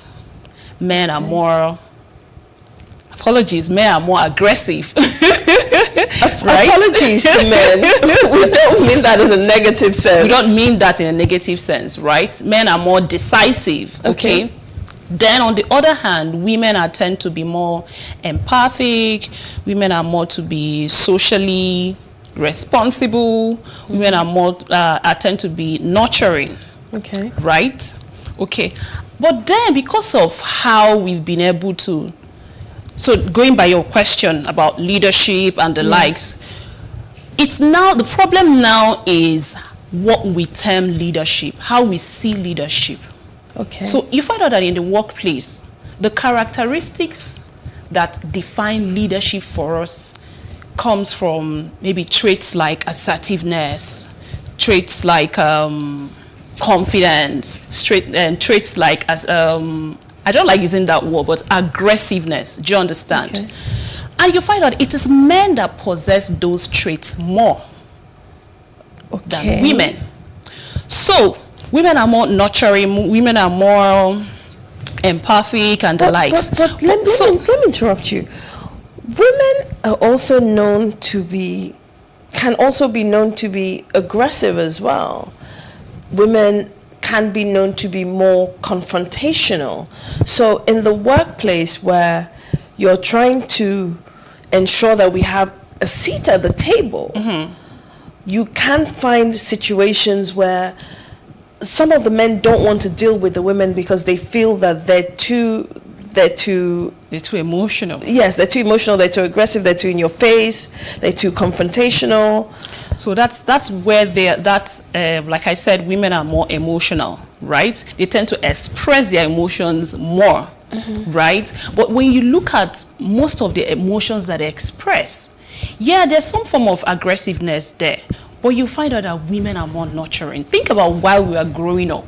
Think about why we are growing up. Women are tend to, or they are being socialized to be more nurturing, even from the way our parents treat us. They will when you see a guy crying, you're like, why are you crying like a woman? But that's a bad thing, though. That's a bias. So that that's needs to be bias. broken. That's the bias that needs to be broken, and it's the same bias that is affecting women. That kind of places men in a more advantaged position than women. How so? Okay, so that's why I went back to what we term leadership. So in the workplace, we look at leadership as or a leadership position as someone who is more assertive, more decisive, who doesn't show a lot of emotions, and that kind of we prefer men for those positions. So that's why women get disadvantaged in such positions, right? Okay. They don't tend to put them in leadership position because they say they don't know how to manage their emotions. You know. But men can conceal their emotion most of the time. They can actually conceal their emotion as long as a decision needs to be taken. They can conceal their emotion, take a decision. But women will tend to more express their emotions, and that could even, you know. But that. So it's not a good thing. So that's the bias we need to break. That's the bias we need to break. How do we then do that, and how does emotional intelligence help us do that? So we need to change our definition of leadership, really. I see. We need to change our definition of leadership, because leadership is not just about being decisive. It's not just being confident. We are in an era of human interaction, authenticity, genuine human interaction. And if we really want to have genuine human interaction, you can't do away with empathy. I see. You can't do away with empathy. You really can't do away with it. I see. So this is time for us to rethink or redefine leadership, what we call leadership. I see. And that is where women has to come in. I see. So in the gender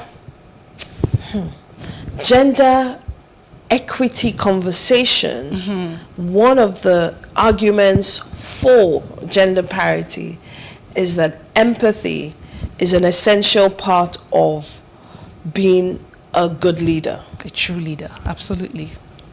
I see. Nurturing relationships. But isn't there something called over-nurturing? Over-nurturing? I don't know. Or being over-empathetic or... So that's where the balance comes. That's why the balance has to be there. Okay. So bring in all the male traits and bring in the female trait, put them together.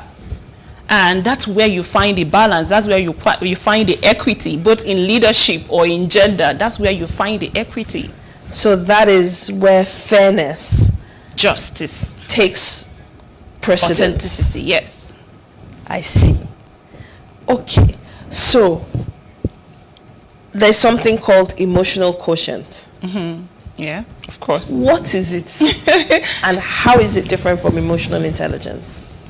Okay, the simple way to answer that question is, I'm sure you've heard about IQ. Yes. So the same way IQ measures your level of intelligence, that's the same way EQ measures your level of emotional intelligence. So EQ is a measure of EI. Right. Emotional quotient, EQ, is a measure of emotional intelligence. So you can't say you are emotionally intelligent if you just read it about or know what emotional intelligence is, but if you haven't lived it, if you haven't practiced it, if you haven't even been in a situation that tests your emotional intelligence and see how you react. I see. So you can't say you are emotionally intelligent until you begin to practice it, until you begin to live it. So it's just beyond knowing what it is, really. I see. So we're in an organization that has circa 500 employees. We have 45% women, 55% men, from junior level to director. Would you say that all employees, both men and women, should in reality take an emotional quotient test to determine their ability to lead effectively? I would strongly recommend that, because it's been confirmed really that emotional intelligence is even more important than IQ, that's intelligence quotients. EQ is more critical in the workplace than EQ. What am I saying? Yeah, emotional intelligence is more important than so yeah, than IQ. Yes, so let's use mathematical EQ parts and IQ. Yes, because EQ is quite broad, and because it's a workplace and we are bound to interact, collaborate with teams, with individuals, there's a need for you to understand your emotions and understand other people's emotion, interact, build healthy relationship that will, because when we even talk about team, it's not just one or two people that work together. It's one or two people that trust themselves. I see. It's one of two people that, I think the key word there is actually trust. Trust themselves, trust our emotions, trust our decisions, trust our behavior, and that we are all working together to a common goal. So for you to be able to trust people, you need to have a healthy relationship with them, and you can't take away EQ, emotional intelligence. It's just what helps you relate, interact better with people. And it also helps you to advance your career, because people say, oh, technical skills are important, but you can't take away relational skills. I see. You can't take away relational skills. Relational skills help you get promoted, because it's someone that will speak for you when it matters. So that's why it's important that at every point in time, I will highly recommend that every employee goes through that assessment, test your emotional intelligence, especially if you are a people leader. Especially if you are a people leader. At what point does one start learning emotional intelligence as a human being? Oh, okay. So I would say at any time, really, even as kids are growing up, because our emotional state, our physical state, growth and development starts from, of course, the baby stage and all of that, okay? So as parents, if you are emotionally intelligent, it's also important that at that stage, you groom your children. You let them know what it is. You let them know how to first of all, be self-aware, and how to self-regulate. How to be self-aware and self-regulate. Exactly. How do you self-regulate? So that's when we talk about emotional intelligence. So first of all, the awareness has to be there. Oh, this is my makeup, this is my strength, these are my weaknesses, these are how I react to different situation. Then the regulation now has to do with self-management. So if I know that this is how I react at a particular state, and I know that it's it's not a positive reaction. So, for example, when you are overwhelmed and you tend to react negatively or maybe have an outburst, of course you know that it's a negative reaction. So, what can you do at that point when you are overwhelmed instead of maybe throwing a tantrum or just shouting on another person? What can you do? Can you step away from that situation to calm down or refrain from responding or shouting? I'll give you an example. This is a practical example of what happened to me in the place of work. So I don't want to go down to detail, the little details, right? But at that point, I was faced with lashing out to say, why are you saying this to me? And it has to, thank God we're even talking about gender parity. So I asked for a position, right? And the person I was having that conversation made a comment and said, I don't want to work with a woman. So thank God we're talking about said, I don't want to work with a woman, right? So even when I didn't react, I didn't say anything, I was able to control myself. My normal reaction would have been to lash out and said, why would you say that? You know, don't you think it's discriminatory and all of that? I went ahead to have a conversation with a senior colleague and still nothing was done about it, okay? With every other thing that was happening, the best decision I took that time was to step away. I took some time off work.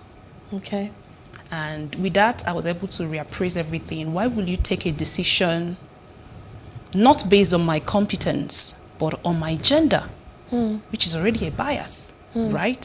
So I started thinking about it. Am I in a place where my competencies, the value that I bring, it's not being appreciated, you know? So what can I do about it? So that time away gave me opportunity to self-appraise myself and just think about the big picture. Some other person would have reacted. There would have been a clash in the office and people will gather to settle it. So it's about self-regulation. How can you regulate your emotion? So, okay, I get that. And that is actually a very important piece of information. And for me, I think it is hugely important in this conversation of gender parity, because I'm not sure we're looking at it holistically enough. So if you were going to give I don't know, if you were at a conference and you were going to give a keynote speech, on gender parity, what are the 3 things you would be advocating for as it relates to emotional intelligence in terms of sustaining gender parity? Is one thing to get a seat at the table, is one thing to keep that seat at the table. So what are the 3 things you'd be advocating for? So I think the most important thing for us, you and I, we cannot even, while we are seated here, talk about or be able to resolve this issue of gender parity, gender equality. But I think that irrespective of our gender makeup and all of that, I think one of the greatest thing is for every individual to be authentic. Okay. To be authentic, because authenticity will take you beyond work, to home, to the society, to even you being authentic to yourself. So whether you are a man or a woman, you have to be able to, in any situation you find yourself, be just, be fair, and be reasonable. Be just, be fair, be reasonable. Be reasonable. To self or to others? To self and to others. Be just, be fair, be reasonable. So are they your 3 things that you're advocating? So I'm still under authenticity. I'm still under authenticity. Be just, be fair, be reasonable. Exactly. Okay. So be yourself, right? And let that yourself be just, like I said, be fair and be reasonable. Okay. So that authenticity is very key, is very important. And then if we are talking about gender parity, I think the solution will be each person being able to master our emotional intelligence, like we talked about. And how can you really master emotional intelligence if you are not self-aware? Self-awareness is very, very critical. Know thyself. Know thyself. Know thyself. Know thyself. Your thoughts, your feelings, your behavior, your action. So when you are self-aware, you know how you react, you know your triggers, you know how you react to situations. And when you are self-aware, then we move to self-management. Okay. So whether you're a leader, wherever you find yourself, whether you're a man or a woman, so the first thing is that self-awareness is very important. Then be able to manage yourself. So how do you react when things happen? Can you control yourself? Can you control your emotion? The only picture that comes to my mind is the recent happening between the ex-governor's wife and all of that. So none of that should have happened. I know people are praising one and, but none of that should have happened. Be able to regulate yourself, manage yourself. Don't get yourself ruffled up. Wow. So just to recap, the first thing is be your authentic self. And in doing that, be just, fair, and reasonable. The second thing is be self-aware. And that's your emotional intelligence. And then be able to self-manage yourself. So those three things. There are so many things. There are so many, but yeah. But those are three very good starting points. It starts with self. Really. It starts with self. Wow. And as always, we have come to the end. Really? Yes, we have. But you've said a lot of things that will hopefully help us as women not just get a seat at the table, but maintain that seat at the table and excel once we have that seat at the table. Absolutely. And it's the same thing for men as well. It's not one or the other. It's not one or the other. Both men and women need to go through the same exercise, and it's been hugely, hugely useful for me. I can't wait to start practicing my emotional intelligence. Maybe you can do an assessment first. Yes, I definitely will. And find the areas that you need to start regulating. Yes. Thank you so much. It's been awesome. And this takes us to the end of my International Women's Month. I don't know. I call it a series because I've looked at different topics. I really do hope that we've learned something and we've taken a few nuggets away that can help us on this journey to gender parity. So thank you so much for staying with me. John, Helen will be up after the break to round up the show. Thank you.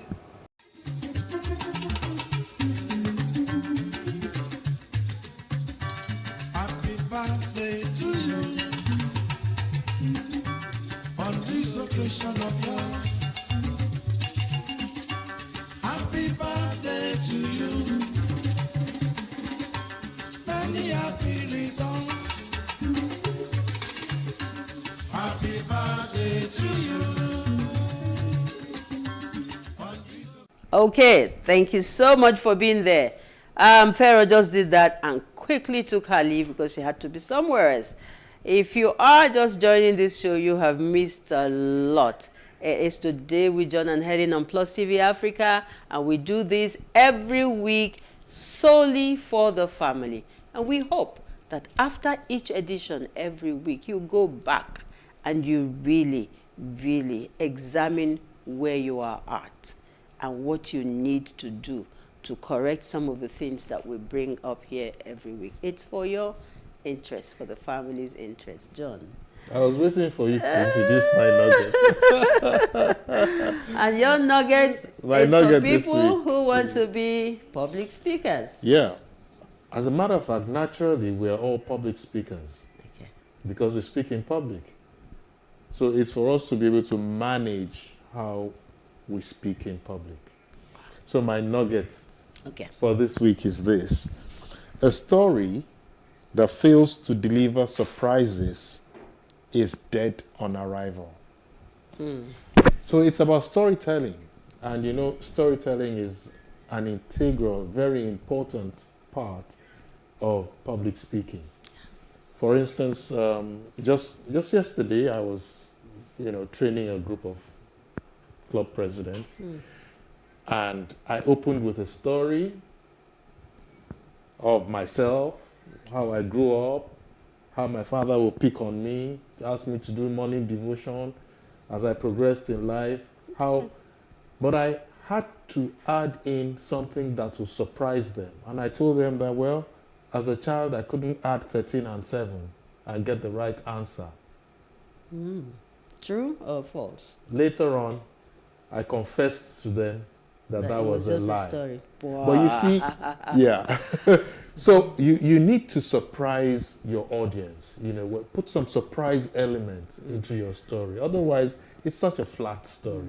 So when you tell your story, make sure that you have that surprise element. It allows your audience to be expectant, So that is what the nugget is all about today. Again, a story that fails to deliver surprises is dead on arrival. So very important. Add your surprises to your stories to give it life. So the public speaker is a storyteller. The public, yeah, of course. Yes. You have to be. You have to find you some. Have to be. I'm sorry, but I think you have to be. All right. Okay. You have to be. So I just believe that there are few potential public speakers out there who are, trying to make money from it too. Because John is not only, he just comes around and says everybody is a public speaker. Yeah. We all aren't. Professionally, there are some people who are making the dough out of it. And that's what he's trying to get you to be. It's not about the dough. But impacting society. Yes. Seriously. So that's it for this week. All right. Thank you, John. And so our show this week has been on anger management. Yes, it's on emotions. And we have learned so much. Anxiety, anger management. We've linked that all together, taking us to the end of the month of March. Yeah. Wow, just now. March is over. All right, so we hope that the show has been useful, that you picked a few nuggets from today concerning anger and its management. Excel said to look inwards. The self-talk. Speak to yourself. And incidentally, if you meet a situation and you withdraw a while before you react, you will, after thinking about it, if it just fizzles out, and your reaction becomes better. I think generally. Yes. So please don't react when you are under pressure, when you're sick. Try not to. Try not to. Okay, try not to. When you've had some alcohol, when you are in pain, when you are in any situation that is not good enough for you to react, and then anger management is achieved. We want to get the family to that state where violence and all the bad stories we hear are near eliminated. Okay? Yep. So that's our show for today, John. Thank you. We're back next week with what? Next week, we'll be talking autism. Ooh, okay. We'll be talking autism. All right. And I'm sure we want you to look forward to that. Yeah. I'm excited about that. I have a few stories to tell in that direction. Yeah, that's right. Okay. So join us again next week, Saturday. It's a live show. 9:20, we're here with a repeat of this particular edition this night. Tonight, 10:30? yes, 10:30, and tomorrow morning, 9:30. And we're on YouTube, streaming live. Thank you again. Have a wonderful Saturday and enjoy the rest of your weekend. I'm Helen Ongma Odeleye. I'm John Senaya. Bye for now.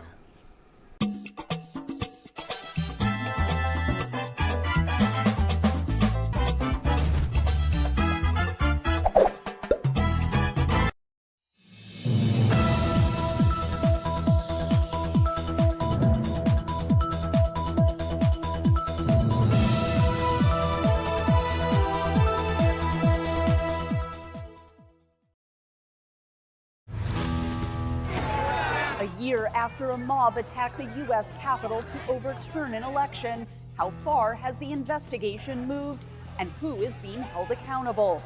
Go inside the hallways of the Hill and find out how close America was to losing and keeping its democracy. Come on, let's go! Next on the Inside Story, Capitol attack 1 year later.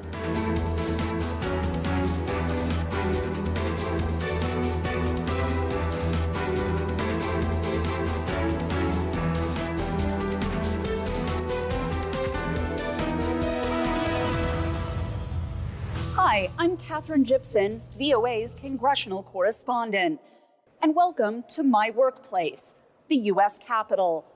A little more than a year ago, this citadel of democracy was overrun by a mob of people with apparent intent to disrupt the official process of declaring the winner of the 2020 presidential election. 1 year later, the legal and political impact of the Capitol attack is still being determined. Ahead, details on the arrests, the search for accountability, and American attitudes on the January 6th attack. First, where President Joe Biden places the blame. It has been a year since supporters of Donald Trump stormed the U.S. Capitol to stop lawmakers from certifying the results of the 2020 presidential election won by Joe Biden. 1 year ago today, in this sacred place, democracy was attacked. Without once mentioning Donald Trump by name, Biden laid the blame squarely on him. For the first time in our history, a president had not just lost an election, he tried to prevent the peaceful transfer of power as a violent mob breached the Capitol. Biden also blamed Trump for what Democrats call the big lie, the narrative that the 2020 election was stolen, a baseless claim the former president and some Republicans continue to push to this day. Because he values power over principle, because he sees his own interest as more important than his country's interest, than America's interest, and because his bruised ego matters more to him than our democracy or our Constitution. He can't accept he lost. Trump canceled his planned news conference and said in a statement that this political theater is all just a distraction for the fact Biden has completely and totally failed. In a statement, Mitch McConnell, the Senate's top Republican, accused Democrats of trying to exploit this anniversary to advance partisan policy goals. Many observers say American democratic institutions had been under stress long before the assault. Strengthening voting rights and election integrity was highlighted by Vice President Kamala Harris as a needed response to the insurrection. Will it be remembered as a moment that accelerated the unraveling of the oldest, greatest democracy in the world? Or a moment when we decided to secure and strengthen our democracy for generations to come? The siege has had a global impact. Adversaries, including Russia and China, have used it to defend their undemocratic systems.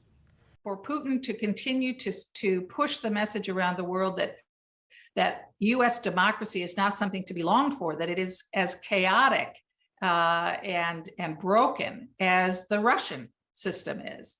And for China to argue, as it does, that it has an alternative that is superior. Biden rejected the arguments. From China to Russia and beyond, they're betting that democracy's days are numbered.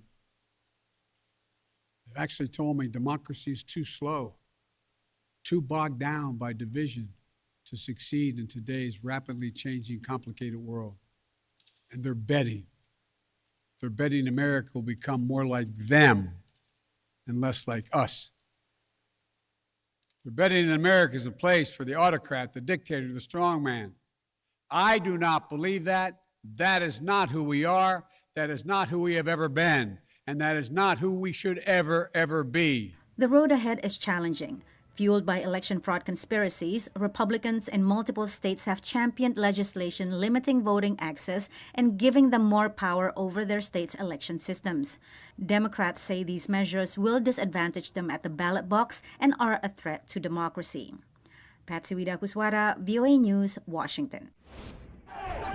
1 year later, There are still questions about the January 6th insurrection at the U.S. Capitol and who was ultimately responsible for the worst attack on the seat of Congress in 2 centuries.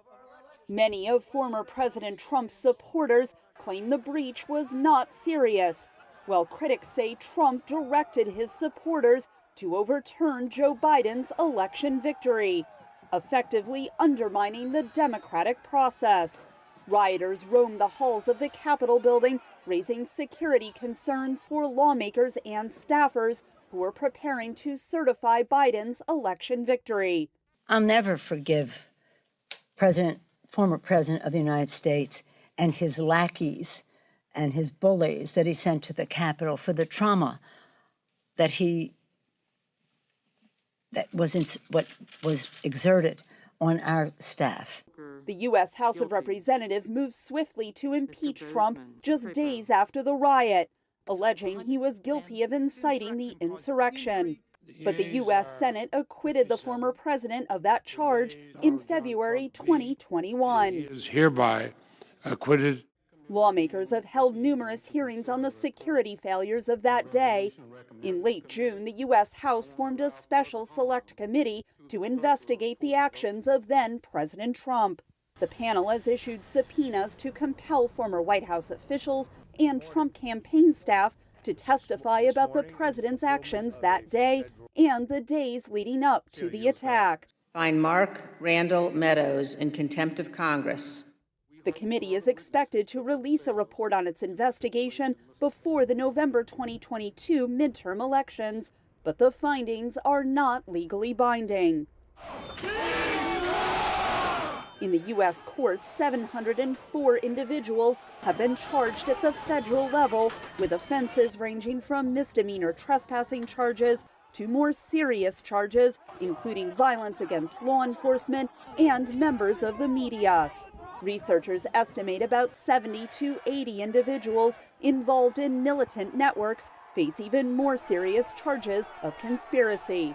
These are the hierarchical domestic violent extremist groups, the Proud Boys, the Oath Keepers, some 3%ers mixed in there, who are alleged to have not just gone to the Capitol to see the speech, to protest, to march, but with a concerted conspiracy ranging from the collection of funds, the dispersal of weapons, of marching up the steps of the Capitol in a stack formation, to leaving guns at a Virginia hotel. 5 people present at the January 6th riot died.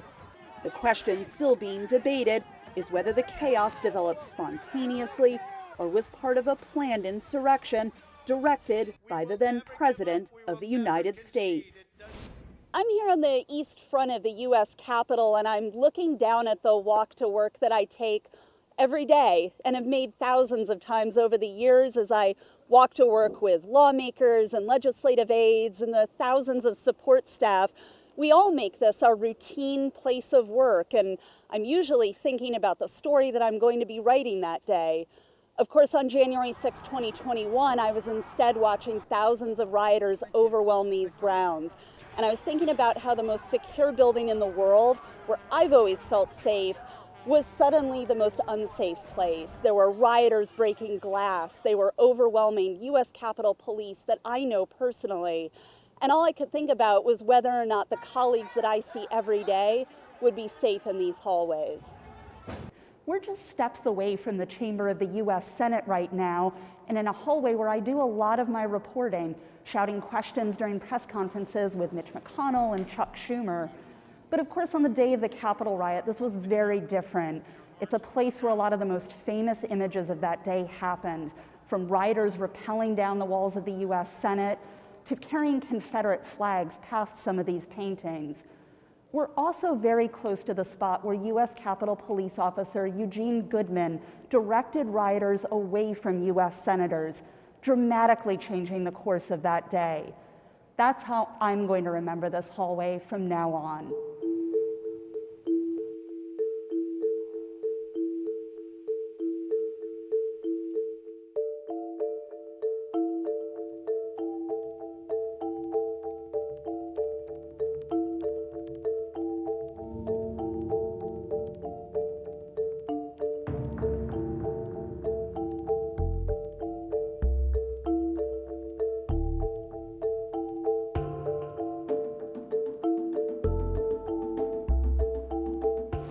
Of the 725 people arrested and charged with crimes for the Capitol attack, more than half work in what are considered white-collar jobs, including business owners, architects, doctors, and lawyers. That analysis by University of Chicago professor Robert Pape also shows that just 13% of those arrested were part of violent militia groups. So who are these people? Our Carolyn Pursuti shows us some of them. Of the thousands of supporters of former President Trump who stormed the Capitol, more than 725 have been arrested and charged with crimes. Floridian Robert Scott Palmer received the stiffest sentence yet, more than 5 years for assaulting a police officer with a dangerous weapon. Palmer is seen here spraying officers with a fire extinguisher, then throwing the canister at police. VOA was scheduled to interview Palmer, but he's in jail in quarantine after catching COVID. In a letter to the judge before sentencing, Palmer blamed former President Donald Trump and his advisors, writing, "They kept spitting out the false narrative about a stolen election and how it was our duty to stand up to tyranny."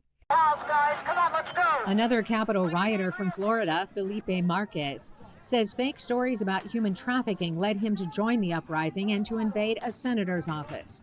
Marquez pleaded guilty to disorderly conduct in a restricted building and received 18 months probation. He told VOA in an email, "I would like to leave this in my past as a mistake." I was trying to get more known for conservative content and getting views on YouTube, and the way the events of that day folded were terrible. Name, gender, state. John Lewis with George Washington University's program on extremism is tracking each case of those who stormed the Capitol. You have defendants from 18 to 80 years old. You have individuals from every walk of life, from a salon owner to other business owners, to firemen, to law enforcement, to military. More than 80% were charged based on evidence gathered from social media posts, often their own.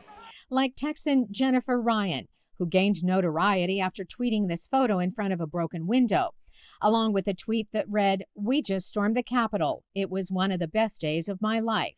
Ryan later tweeted that she was not going to jail because she is blonde and white. Here's what she said as she left the courthouse after pleading guilty to demonstrating inside the Capitol and receiving a 60-day sentence. I walked into the Capitol for 2 minutes, and I'm remorseful of that. Ryan claimed her tweets, not her actions at the Capitol, got her into trouble. I regret ever tweeting, but, it's a free country. Some of those charged, like Yvonne St. Cyr, are unrepentant. I own what I do, but I still believe in what I did was the right thing. Others are not commenting on their case, including the man who propped his feet onto House Speaker Nancy Pelosi's desk and allegedly stole some of her mail. Instead, Richard Barnett, who faces 7 charges, is complaining about jail conditions, including solitary confinement. You can love me, you can hate me. You can love me and hate what I did. You can not like anything about me.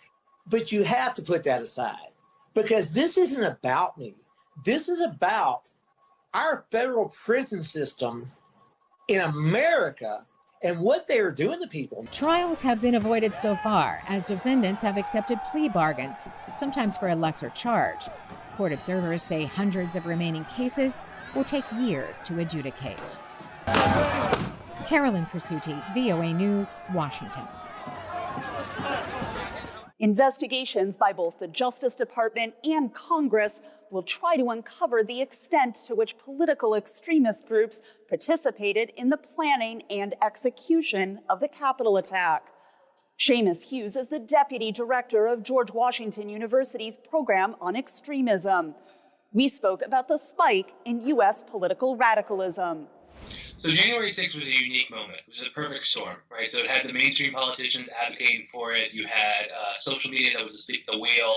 You had a extremism movement online that was kind of very united on this idea.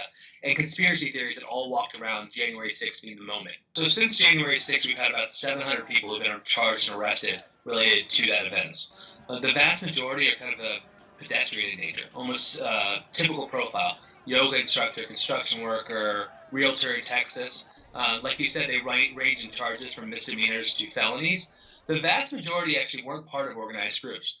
The organized groups are the most concerning for law enforcement's perspective. So those groups are the Oath Keepers and the Proud Boys, for the most part, and a few 3%ers. So the Oath Keepers are an organized militia group that have been planning and organized for a number of years, this idea of pushing back on what they saw as government overreach.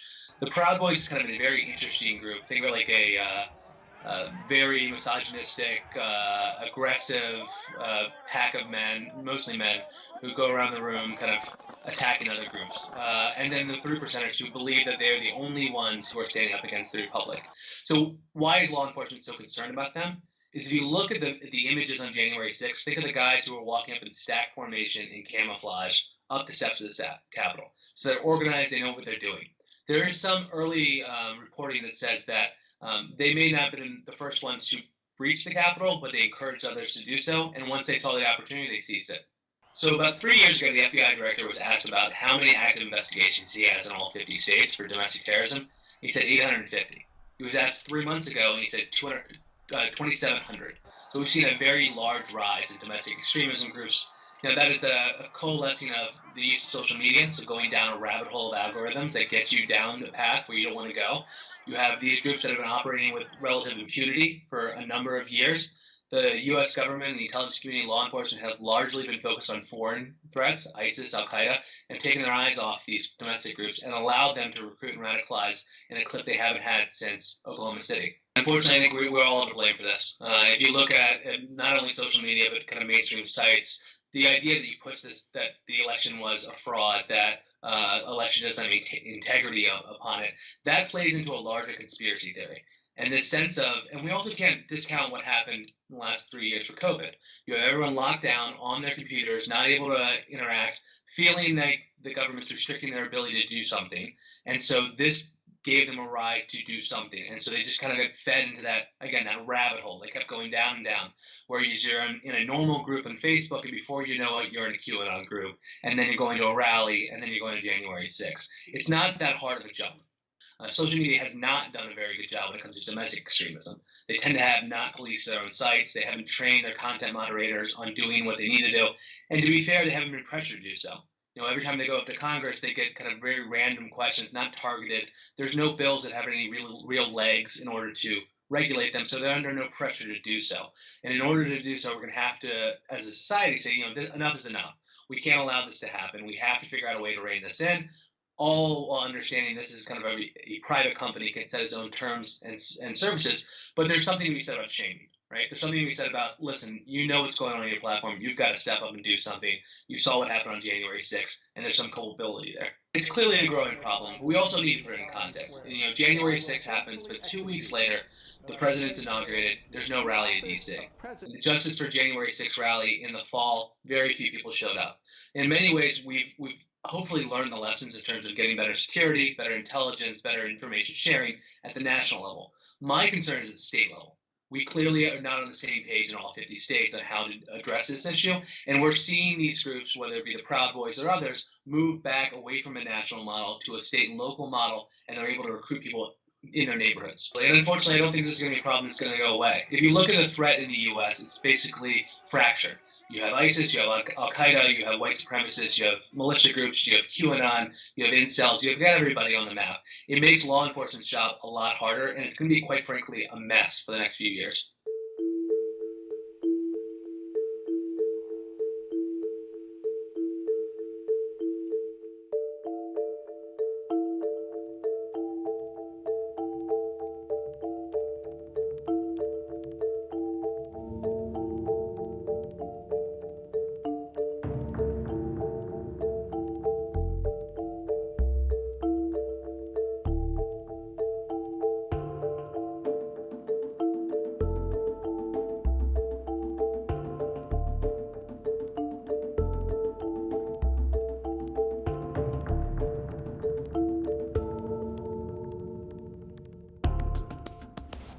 Political dividing lines are being hardened as former President Donald Trump continues to falsely claim the 2020 election was stolen from him. His influence on the Republican Party is evident as several key states are changing election laws to make it easier to reject results. VOA White House correspondent Anita Powell examines Trump's political influence ahead. This is the face that launched thousands of angry people on the U.S. Capitol in one of the most stunning days in American history. The few thousand protesters who ended up entering the Capitol that January day sought out lawmakers, in particular House Speaker Nancy Pelosi and former Vice President Mike Pence, as they attempted to formalize Joe Biden's victory over Donald Trump in the November 2020 presidential election. The mob erected gallows, assaulted police and journalists, vandalized, and looted offices. The violence and chaos left 5 people dead, wounded 138 police officers, resulted in charges against more than 720 participants, and landed Trump a last-minute impeachment, his second, just days before he left office. Trump maintains the poll was rigged in the face of overwhelming evidence that there was no election fraud, as do some of his supporters, who continue to attend his post-presidential rallies. I'm here to see our rightful president that actually won this election, and I just want to hear what he has to say. Trump was planning to address his followers again on January 6th, but he canceled the event and says he'll instead address his followers at a rally planned for January 15th in Arizona. Observers say he's been busy all year trying to influence sympathetic lawmakers. So he's trying to limit voting access in states that have diverse populations or ever more diverse populations like Georgia and Texas. He's trying to get people like Jim Jordan and Marjorie Taylor Greene, 2 members of Congress, to get them more of their own kind of people elected who will do things such as pursue policies designed to keep immigrants out of the United States, policies designed to take the United States out of its international alliances like the North Atlantic Treaty Organization. So he has an America First agenda, he has an ego agenda, and he has an agenda about trying to rewrite history to match his false narrative, and he's pursuing that every day. If anything, says analyst Suzanne Spalding, who leads the Defending Democratic Institutions project at the Center for Strategic and International Studies, this galvanizing event has only further divided the United States politically. Republicans who spoke out against Trump right after January 6th seem to have gone silent in the past year. More troubling, she said, polls show that 1 in 3 Americans believes violence against the government is justified. This seems to have given Trump fuel. I suspect in that sense he has felt emboldened. I think there was, again, in the very first hours after that, those events, a sense among some of the Republican members of Congress that perhaps he had gone too far, and that they thought they had some breathing room to distance themselves. And unfortunately, what seems to have happened is that he has not lost his grip on the Republican Party. Without naming him, Biden laid blame at Trump's feet in a speech at the Capitol on the attack's anniversary. He has done what no president in American history, the history of this country, has ever done. He refused to accept the results of an election and the will of the American people. Trump will likely reference Biden's words during the January 15th rally. But Spalding says the American people, not politicians, deserve the last word here. I'm always struck by our national anthem, the words that we sing at ballparks and sport arenas all around the country. That starts with a question and ends with a question. It starts with the question of, is the flag still flying? We saw it through the night, through the battle, but now it's the morning. And the question is, does that flag still wave over the land of the free and the home of the brave? That's how it ends, with a question mark. And all of us must be part of making sure that that answer every day is yes. So, a year later, which flag is it going to be? Anita Powell, VOA News, Washington. That's all for now. Follow me on Twitter at KGYP, that's KGYP. Connect with us on Instagram and Facebook at VOA News, and stay up to date online at voanews.com. See you next week for the Inside Story.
birthday to you. On this occasion of yours, happy birthday to you. Many happy returns. Happy birthday to you. Hey, what's up, guys? You're welcome to another edition of Plus Event, and I remain your host, Ifeoluwa Oshuke. Your absence isn't an excuse anymore, as Plus Events is all you need, as we bring you the glitz, the glamour, and loads of fun. Oh, definitely, by no question. He's a living legend.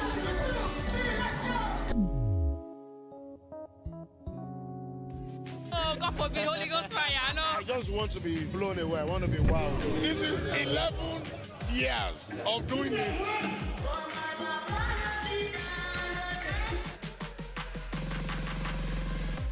I'm surrounded by so much positivity.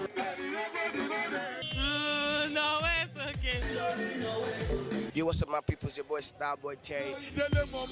You're watching Plus Event on Plus TV. Stay glued to Plus TV Africa every Saturday and Sunday, 4:30 p.m. West African time. Everyone talks about getting their dream jobs, but what does it take to get that dream job? In a religious society like Nigeria, some people resort to prayer, but did you know that sometimes the only reason you're not getting the job isn't because you don't have the credentials? Many times about how well you can defend your credentials through your presentation and communication skills during the interview. According to the National Bureau of Statistics, the rate of unemployment in Nigeria rose to 33.3% in December 2020 from a 27.1% in 3 months.